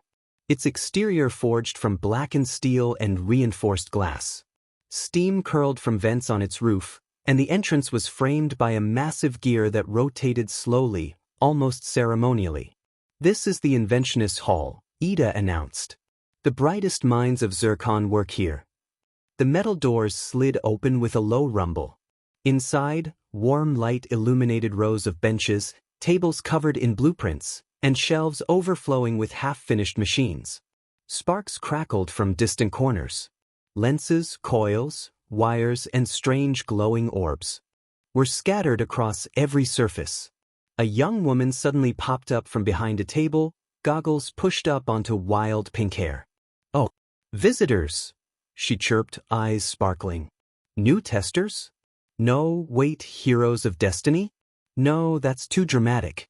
Are you here for my babies? Wait, no, let me guess. Danger is coming and you need machines. Right? Right." Izuku startled so hard he nearly dropped his bag. Ida straightened even further. "Hatsume. She is one of the great inventionists. Please, do not be alarmed." Mei winked at them. "He means I'm the smartest person here." Katsuki raised a brow. "You sure?" Mei grinned like someone who lived for challenges. "Want me to blow something up to prove it?" Izuku panicked. "And no thank you." Uraraka giggled despite herself. Mei bounced over to Izuku, one hand on her hip. "So, green boy, what's this about danger? Your face says you have a world-ending prophecy or something." Izuku took a steady breath. "It's Tamura Shigaraki. He destroyed the Ruby Kingdom, then Amethyst. He's heading west. And we think Zircon is next." Mei blinked once. Twice. Then grinned ear to ear. "Oh, well that's easy. We'll just build something to stop him." Izuku stared. Katsuki stared. Uraraka stared. Even Kiri stared. Ida stepped forward to explain. "The inventionists are highly confident in their abilities. Our inventions protect the kingdom even in the harshest winters." Mei slapped a blueprint onto the nearest table, gears clattering. "Listen up, heroes. If a villain is coming to destroy our kingdom, we're not just going to sit and wait. We're going to fight back with everything we've got." The room erupted in noise. Inventionists rushed into action, pulling levers, scribbling formulas, adjusting gears. Sparks flew and steam hissed. Machines roared to life in every corner. Izuku felt warmth swell in his chest. For once, a kingdom believed them immediately. He bowed deeply. "Thank you. Truly." Mei waved a dismissive hand, cheeks flushed with excitement. "Don't thank me yet. We still have to build a citywide defense system in 4 days. But we'll manage. Probably." Uraraka laughed. "She's confident." Katsuki smirked. "She's insane. But I like her better than the noble types already." As they turned to leave, Ida stepped forward, hands tightened into determined fists. His eyes glowed with something fierce, something that mirrored Izuku's own resolve. "Please," he said, "allow me to join your party." Izuku's eyes widened. "You want to come with us?" Ida nodded sharply. "If this threat is as serious as you say, then Zircon's strength alone may not be enough. I want to help. I must help. It is my duty as a guardian. And as someone who believes in justice." Izuku smiled warmly. "We'd be glad to have you." A hint of relief crossed Ida's otherwise stern expression. By the time they stepped back outside, the fog had grown thicker, clinging to the machines like a warning. 4 days later, Zircon was transformed. Reinforced barricades lined the streets. Steam-powered cannons were set atop towers. Mechanical shields hummed with energy, ready to deploy. Civilians carried supplies with determination, and warriors marched in formation across the snowy plains. Hope radiated from every corner of the kingdom. They were ready, or so they believed. Morning arrived quietly over the Zircon kingdom, the pale light spreading across the fog-muted sky like a washed-out painting. A thin layer of frost blanketed the rooftops of the steel buildings, turning every surface into dull silver. Ida Tenya stood at the threshold of the reinforced gate, posture straight, breath visible in the cold. He wore his armor with practiced precision, every strap perfectly aligned. He inspected the final line of barriers the Inventionists had installed, bright blue pillars pulsing with light, wired into thick energy conduits buried beneath the snow. His eyes scanned every angle, the stone wall's curvature, the support braces, the positioning of weaponized turrets. Even with everything ready, his heart refused to settle. He muttered under his breath, "Everything must be accounted for. Every defense, every escape route. Every person relying on this kingdom's safety." He tapped a checklist on a clipboard, pen trembling only slightly. "We cannot, must not, fail." A few paces behind him, Uraraka stretched her arms, trying to ease the soreness left from their training with Aizawa. Her breath fogged softly in the cold air while she watched the townsfolk and inventionists rushing to their posts. Sparks flew from work tables, enchanting specialists scribbled last-minute runes, and machine engineers shouted instructions across the courtyard. Despite all the noise, Uraraka felt a weight on her chest. She had fought Toga once already, and lost. She was determined not to let that happen again. Izuku stood beside her, adjusting his newly repaired scabbard. His fingers brushed the leather handle of his sword, but he didn't draw it. He didn't need to. Just feeling its presence grounded him. Katsuki stood several feet away, arms crossed, eyes locked on the horizon with unblinking sharpness. His long cape fluttered despite the faint breeze. Every muscle in his body was coiled, ready. "They're too noisy," he grumbled at the bustling workers. "If they're gonna fight, they should stop shoutin' like scared chickens." But his voice lacked the sharp venom it usually carried. Even Kiri, still in his human form, sensed the unease. He paced back and forth, rubbing his arms against the cold. His flame-like hair fluttered with every step. "Man, I miss having scales. This freezing air is awful." He exhaled sharply, then offered a grin. "But hey, I'm still strong this way. I can still fight with you guys. That's all that matters." Izuku smiled faintly. "You've already done so much, Kiri. Just having you with us makes a difference." Kiri laughed softly at that. "You're too nice, Izuku. Anyone ever tell you that?" Katsuki scoffed. "I tell him that every day. Not in a nice way." Izuku rolled his eyes. You don't have a nice way. Katsuki clicked his tongue. And you talk too much. For a moment, there was laughter, real laughter. It warmed the cold morning more than any fire could. But even as they shared that fleeting sliver of peace, the sky overhead shifted. The dull gray light dimmed further, as though something unseen had drawn a curtain over the sun. Ida noticed it first. His posture stiffened.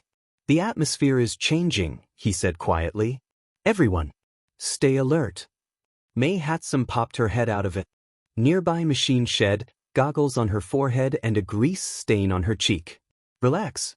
Everything's gonna go great, she chirped, waving a screwdriver like a wand.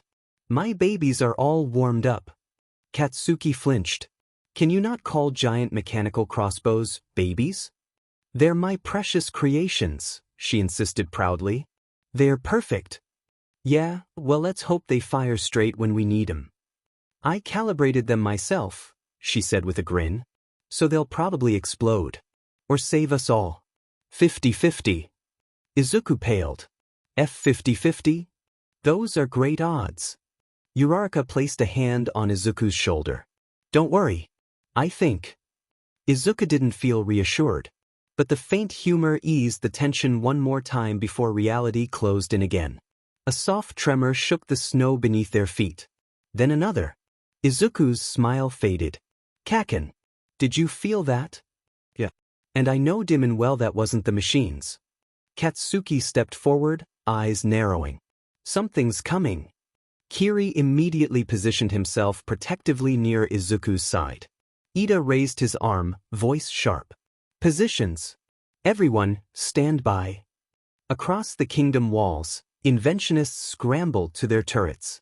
Swords were drawn, gears whirred, runes glowed. The morning's peace evaporated completely.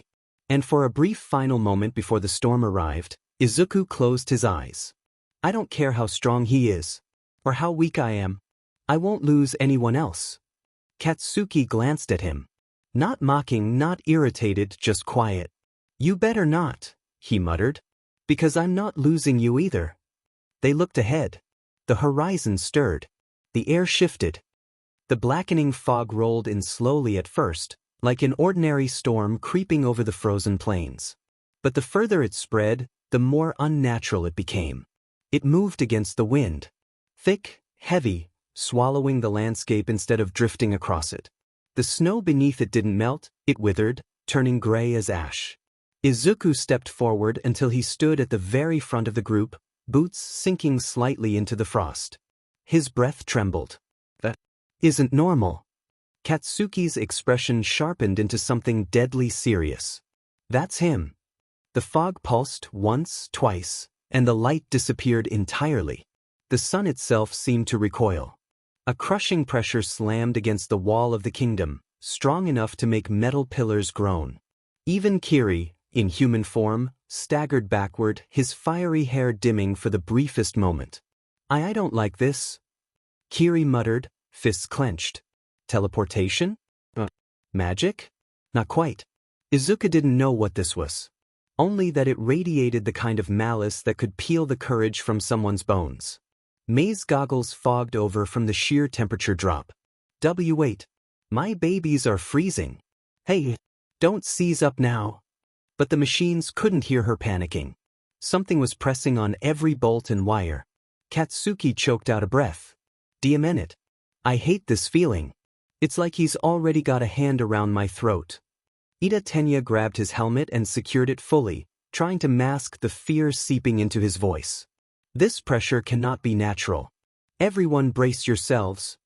The black fog thickened, swirling into a singular point on the horizon like a whirlpool made. Tamura Shigaraki did not rush. He did not attack. He simply walked, each step deliberate and light, as if the world itself bent to accommodate him. His cloak fluttered behind him in pieces, torn edges scattering like fading embers. His silver hair drifted lazily despite the wind. His face was calm, disturbingly calm, like a man taking a morning stroll. Izuku grit his teeth. Tamura. Beside him, Katsuki drew his sword Mei gave him a few days ago, and his rage simmered like a pot ready to boil over.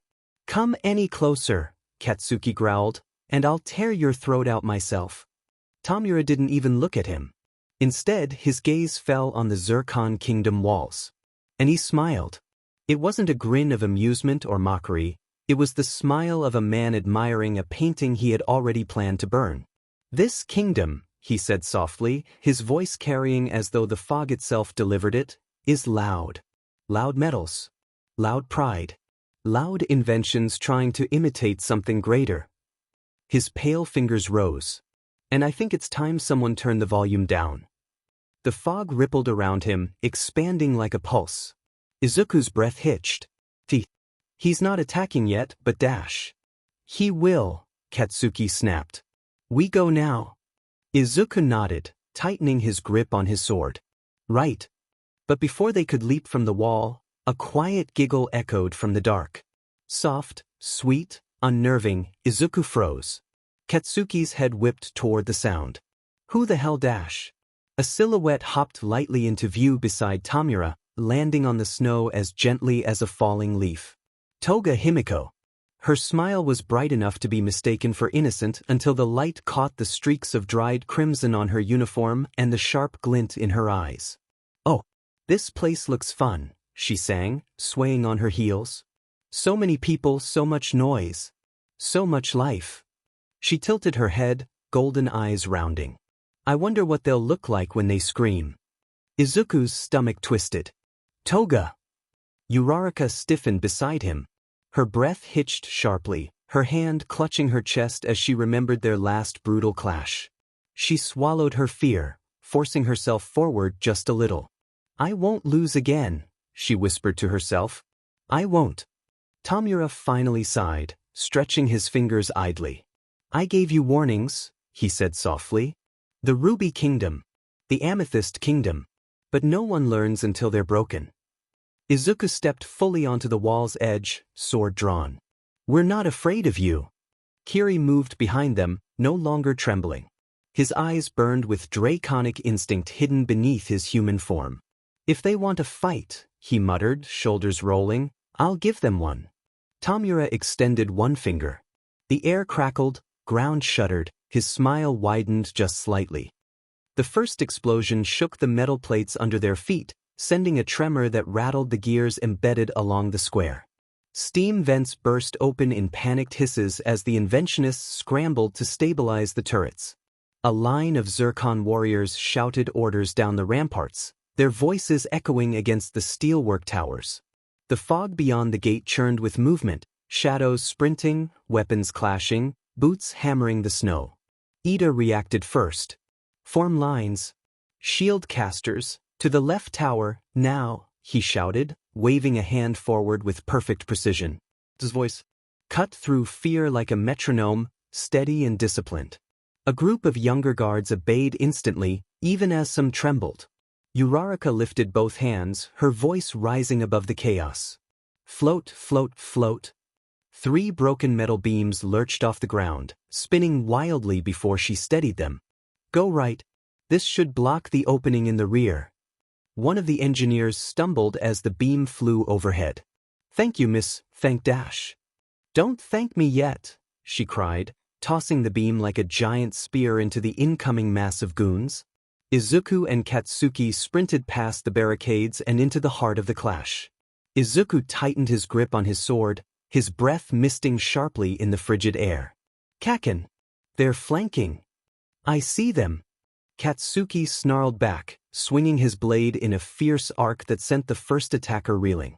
Their swords clashed again and again against the metal armor of the invaders.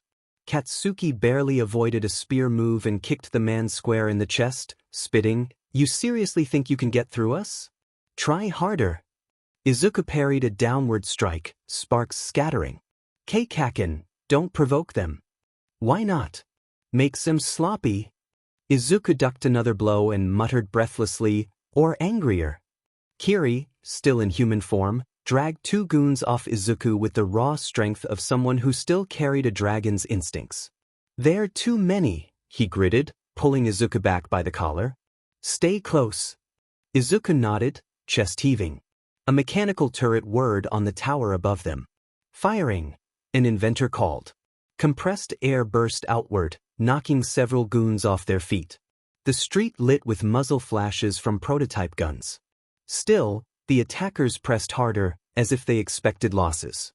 Katsuki slashed downward, slicing a spear in half. He spat hair from his eyes and yelled, "Where the hell is Tamura? He's letting these idiots do the dirty work." Izuku exhaled, steadying himself. "Just focus, Aizawa taught us how to handle groups like these." Katsuki scoffed. "That scruffy bestiardi better be right." The fog stirred unnaturally to the right. A whispering, "Be careful," tickled at the edges of Izuku's awareness. He jolted, swinging his sword just in time to intercept a blade aiming for his ribs. Kiri grabbed the attacker by the back of the neck and slammed him into the snow. "Katsuki, watch your right side. You don't have to call my name first." Katsuki complained, blocking 3 blows at once. Kiri shot him an exasperated look. "Because he listens to warnings." "Excuse me?" Katsuki yelled, slashing forward. "I listen perfectly. I just don't care." Izuku couldn't help a strained laugh. "Kaken, that's not better."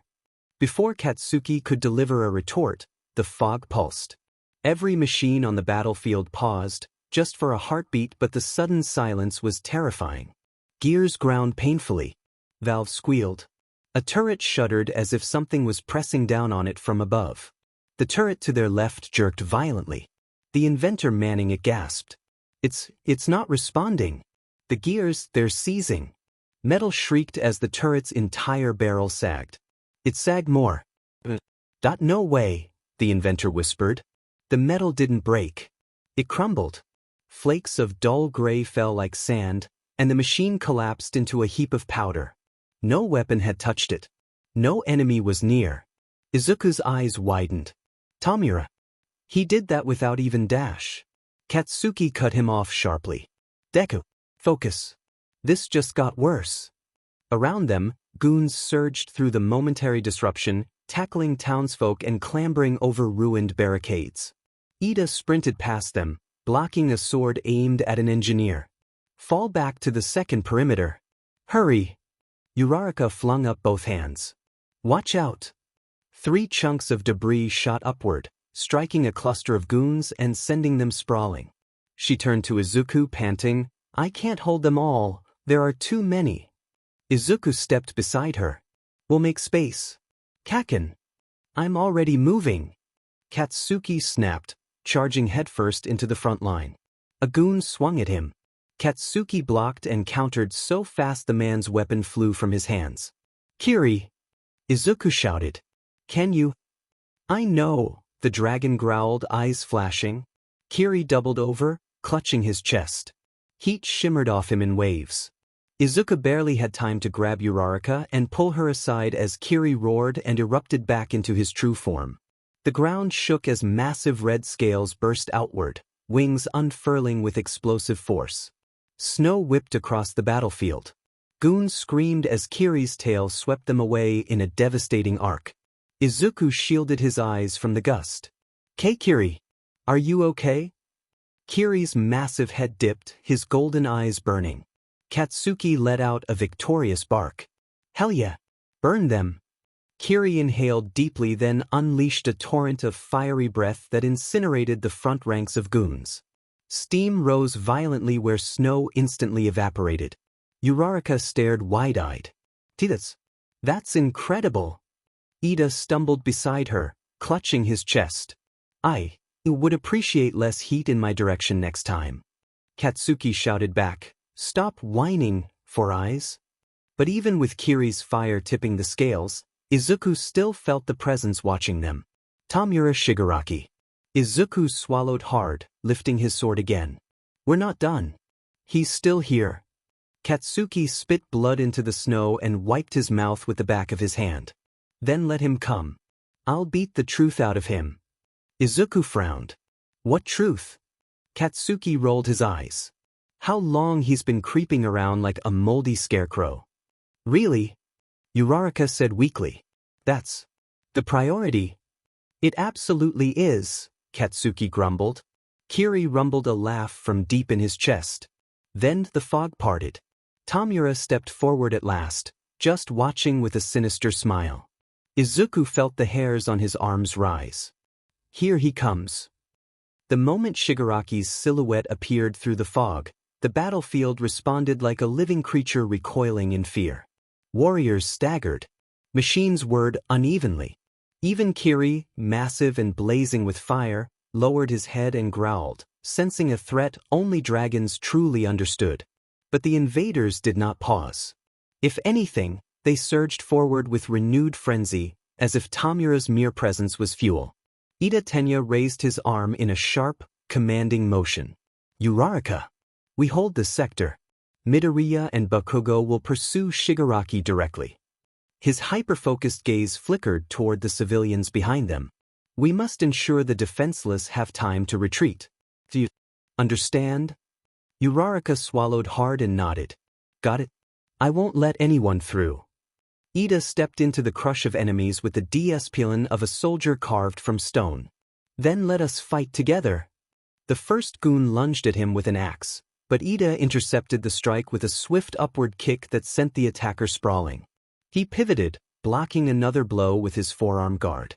Stay behind me, he barked at the three terrified engineers scrambling to drag a fallen turret away. No dash, Uraraka darted beside him, her fingers touching the second attacker. Float. The goon rose helplessly into the air. Before he could react, she swung the pipe she'd picked up earlier like a bat. Go away. Her hit sent him crashing into another group of invaders. Ida couldn't help staring. Your strength has grown significantly. I've been training, she panted, even as fear flickered in her eyes. And I have to keep getting stronger. For everyone. The ground shook as Kiri's tail slammed into a cluster of attackers several yards away. Heat rippled across the battlefield. The engineers yelped, ducking instinctively. Ida grimaced. I appreciate the dragon's assistance, but this battlefield is unstable enough as it is. Kiri's doing his best. Uraraka protested, lifting 3 fallen metal beams to create a barrier behind them. These people need protection. A goon burst through the smoke, sword raised. Uraraka jumped back with a gasp. Ida intercepted instantly, slamming his knee into the man's stomach with such force the impact echoed like a drumbeat. That was too close, Ida said, tightening his jaw. Young lady, remain alert. Your power is invaluable, but your body positioning is dangerously open. I know, she stammered. More enemies rushed them. A whole wave. Ida raised his arms, urging the civilians behind them to run. Move toward the third perimeter. Do not look back. He braced himself again, breath drawing short. Uraraka, cover the left. On it. Together they pushed into the oncoming wave, a mismatched but determined duo. Uraraka touched a swath of rubble, floated it, and sent it crashing into 5 goons at once. Ida followed through the opening she'd made, delivering swift, precise strikes that knocked enemies aside with military efficiency. Uraraka glanced at him between attacks. You're amazing. Ida flushed slightly, though his face remained stern. There is no time for flattery. Maintain focus. But despite his scolding tone, he shifted half a step closer to her, subtly shielding her from an incoming spear. They kept going like that, him pushing forward, her lifting obstacles to control the flow of enemies, the two weaving in and out of each other's movements like gears in a well-built machine. For a while, it seemed like they might actually hold the line. But the horde didn't stop. A massive goon barreled into them, swinging a hammer wide enough to crush bone. Ida blocked the strike with both arms, sliding several feet in the snow. Uraraka, go dash. I've got it, she shouted, touching the hammer. The weapon drifted upward, forcing the goon to lose balance. Ida seized the opportunity, ramming his knee into the man's chin. But the strain showed on Uraraka's face. Her breaths grew heavier, her vision swimming slightly. Ida. I'm starting to dash. A goon struck her from behind. Ida pivoted, slashing with the edge of his gauntlet across the goon's temple. Stay close to me. You cannot sustain this pace alone. I'm trying, she answered, her voice cracking with panic. But I need to find Dash, she didn't finish. Her eyes slid across the battlefield. Through the fire and the falling machinery, past the screaming warriors and Kiri's blazing wings, she saw her. Toga Himiko. Uraraka's breath caught in her throat. "Ida," she whispered shakily. "She's here." Ida followed her gaze. His expression hardened instantly. "Toga Himiko. A dangerous target. You must not engage her alone." But Uraraka had already taken a step back from him, heart pounding. "I have to." "Uraraka." Ida snapped, grabbing her arm. "Listen to me. Engaging a high-level enemy by yourself is reckless. And you're exhausted, your stamina is faltering." "I know." Her voice trembled. "But I can't let her hurt anyone else." A scream tore through the air as another machine collapsed behind them, choking the battlefield in smoke. Uraraka looked up at Ida, eyes burning with fear and determination. "Please. Cover the civilians. I'll be back." Ida tightened his grip once more, desperate. "Uraraka." She pulled free. "Tell Izuku I'm okay." And with that, she sprinted toward the blonde girl laughing in the flames, disappearing into the chaos before Ida could stop her. Ida stood frozen for a moment, torn between duty and fear. He pressed a fist to his chest, whispering to himself, "Be safe. For all our sake." Then he turned back to the horde, forcing his legs to move again. He had to protect the people. The snow-mixed ash swirled through the ruined plaza as Uraraka staggered through the wreckage, clutching her side where she'd already forced herself to stop the bleeding earlier. Every step felt heavier than the last, but something within the chaos kept tugging at her. A familiar presence, sharp and unsettling, like a thorn caught beneath her skin. She followed the pull, brushing aside drifting sheets of smoke until her gaze locked onto a slender figure perched atop the twisted frame of a fallen automaton. Himiko Toga dangled her legs casually from the wreckage, humming a soft tune and scraping her knife clean against a strip of torn fabric. The metallic clang of the battlefield faded beneath her eerie serenade. When she finally tilted her head, her golden eyes lit up with unmistakable joy. "Achiko-chan," she chimed, hopping down with an airy bounce, "you actually came looking for me." Uraraka steadied her breathing, raising her fists despite how her arms trembled. "Stop hurting people. Please. There's still time to walk away from all this." Toga laughed, a sound too bright for a place so broken. "Walk away? From the fun? From the chaos? From the only thing that makes people finally notice me?" She stepped closer, twirling her blade between her fingers as though it were nothing more than a toy. "Why do you care so much about these people anyway? They don't even want you here." Uraraka flinched at the truth in those words. The whispers, the stares, the muttered insults calling her a disgrace to the Amethyst Kingdom.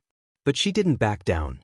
"Even if they don't accept me," she said softly, "I can't just stand here and watch them suffer." For a moment, Toga looked almost hurt. "You're still the same. Always trying to help. Always smiling. Even when the world spits on you." She twirled her knife once more and lowered into a stance. "I thought maybe, just maybe, you'd finally break." Uraraka swallowed hard. "I'm not breaking today." Toga lunged forward with a sudden burst of speed, the first slash aimed at Uraraka's cheek. Uraraka twisted aside, barely avoiding the glinting blade, but the follow-up swipe grazed her shoulder. Pain shot through her arm as she stumbled back, clutching the wound with a sharp gasp. "You're slower than last time," Toga teased as she danced around her, her movements almost whimsical. "You must be tired. Is it guilt? Fear? Or maybe," her smile sharpened, "that you're just not good enough." Uraraka gritted her teeth and touched the debris at her feet, sending a cluster of metal shards floating upward. She hurled them toward Toga with a desperate sweep of her arm, but Toga's footwork was agile and precise. She ducked under the first, sidestepped the second, then vaulted over the third with a giggle that echoed through the crumbling plaza. "Cute trick," Toga sang, "but not enough." Her blade carved across Uraraka's side in a shallow arc. Uraraka choked back a cry, her knees buckling as she fell to the ground. Hot blood seeped through her fingers as she pressed them against the wound, her breaths growing quick and shallow. The glow of battle lights flickered across Toga's face as she knelt before her, eyes softening with something like longing. Achiko-chan. Why do you make me feel this way?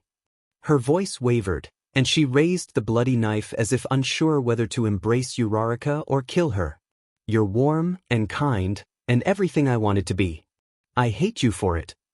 Uraraka's vision blurred, but she forced her hand out, trembling as she reached for Toga's wrist. You're not a monster. Himiko. You're not. Toga's expression shattered, shifting from confusion to anger to something unbearably sad. Stop saying things like that, she whispered. Stop making me hesitate. She lifted the knife. And right then, a shadow streaked across the ruined square. Ida! Uraraka gasped weakly as a rush of wind swept past her. Ida Tenya slammed into Toga with a perfectly timed kick, sending her tumbling backward across the snow-dusted ground. His armored boots skidded to a halt as he positioned himself between Uraraka and Toga, chest heaving from exertion but eyes blazing with fury. Uraraka, he called, voice sharp with urgency. I found you just in time.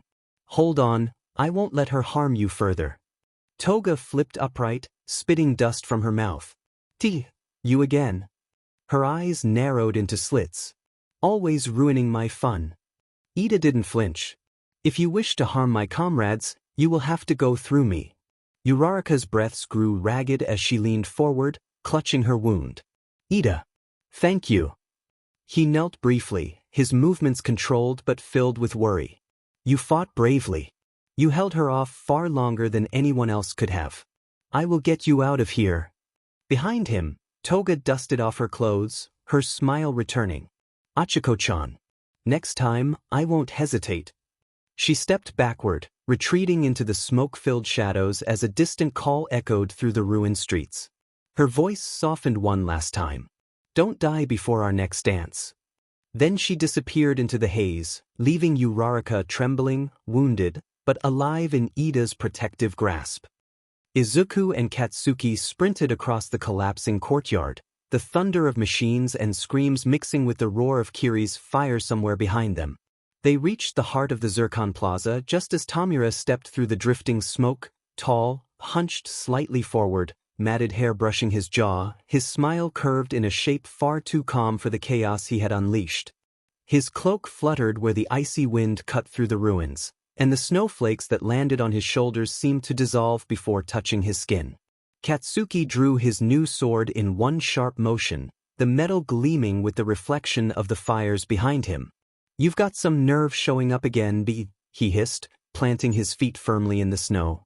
This kingdom wasn't enough for you to tear apart from afar, huh? Tamura tilted his head, amused. You survived the Ruby Kingdom, he murmured softly. And now you come running again.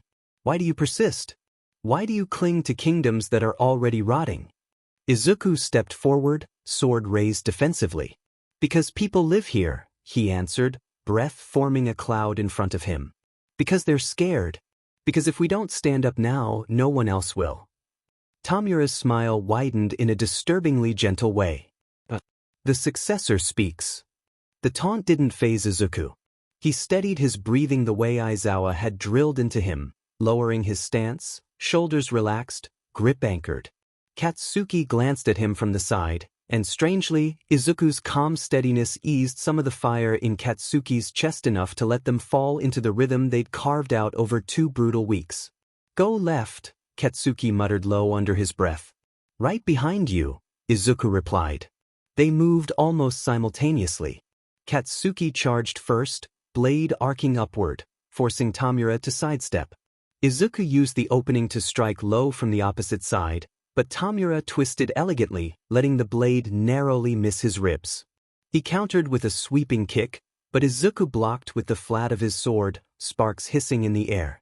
Tamura chuckled as he flexed his fingers. So that's your rhythm. A dance built on hope. Katsuki didn't even give him time to finish the sentence. He lunged again, putting his entire weight into a downward slash. Tamura caught the edge of the blade between 2 fingers, too effortlessly, and shoved Katsuki back several steps. Stay the hell off him. Katsuki shouted as he recovered, already pushing forward again. Izuku followed, the two moving in a tight pattern that would have been impossible weeks earlier. Katsuki attacked high, Izuku low.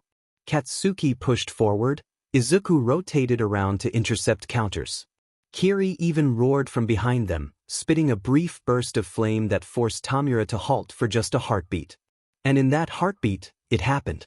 Izuku swung his sword in a reflexive arc meant to cut Tamura's retreat. The moment his blade cleaved through the air, a surge of energy burst along the metal.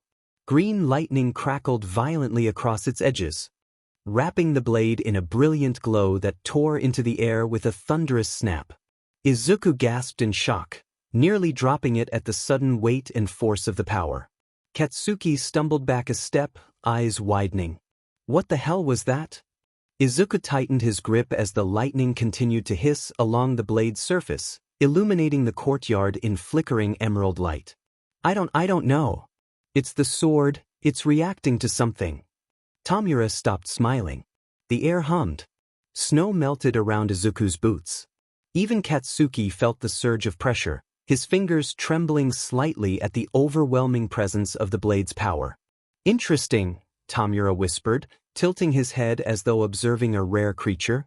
So that sword still remembers. Izuku didn't understand what he meant, but he raised the weapon again, sparks leaping off the metal as he prepared for another strike.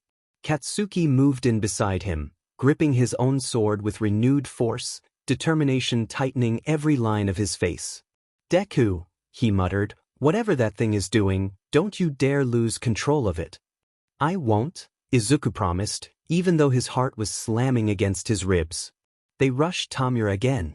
Two fighters, one rhythm, one purpose, and the courtyard detonated with the impact of blade, lightning, and raw fury. Tamura held his ground a moment longer, dodging Katsuki's ferocious slashes, stepping aside from each crackling swing of Izuku's sword. But then something changed in the air around him. His posture relaxed, his shoulders lowering as though all tension, all interest, abruptly disappeared. He sighed. A quiet, disappointed sound. I'm bored. Izuku froze mid-strike. What? You disappoint me, Tamura said. I thought the legendary sword would at least surprise me. But you're all still. Early. Too early. He took one slow step back. Let me show you what tomorrow looks like. He crouched, placing his hand on the frozen ground. Izuku and Katsuki lunged forward, both shouting in unison. Don't dash. But it was already too late. The earth beneath Tamura's fingertips pulsed once, like a heartbeat. Then the decay spread outward in a ring of gray dust, rippling like smoke. The nearest machine, a massive, turret-like automaton that the inventors spent days assembling, shriveled instantly, metal cracking and collapsing into flakes. The stone beneath Izuku's feet trembled as entire buildings began to blister and crumble. Goddamn it! Katsuki snarled, trying to stabilize himself as the ground fractured under them. The center of the Zircon kingdom fell apart in seconds. Towers that once reached into the sky folded in on themselves, their foundations turning to powder. Bridges snapped, collapsing into the frozen canals. Screams filled the air as citizens ran, tripping over the spreading decay. Izuku couldn't breathe. Tamura stood in the storm of dust unfazed, cloak fluttering, eyes half-lidded with apathy. If this frightens you, how will you ever face what's coming? Izuku surged forward, lightning crackling violently along his blade. I won't let you hurt anyone else.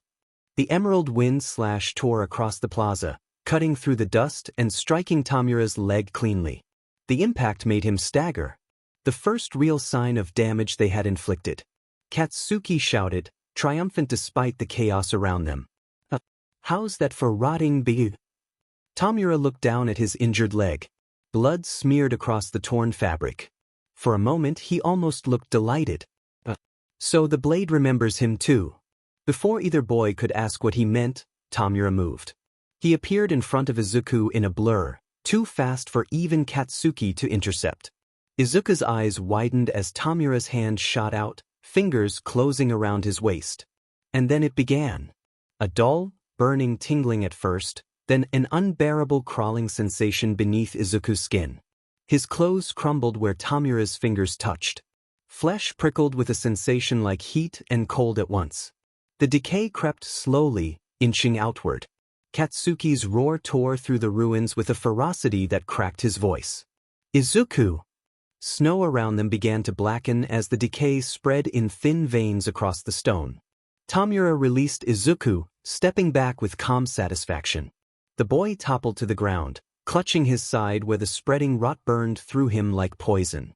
Katsuki skidded beside him, hands shaking as he grabbed Izuku's shoulders, terrified to touch the decaying area. Deku, hey, look at me, stay with me. Katsuki shouted, voice breaking. Tamura turned away from them as though he were already done. Enough for today. Himiko, he called softly, we're going north.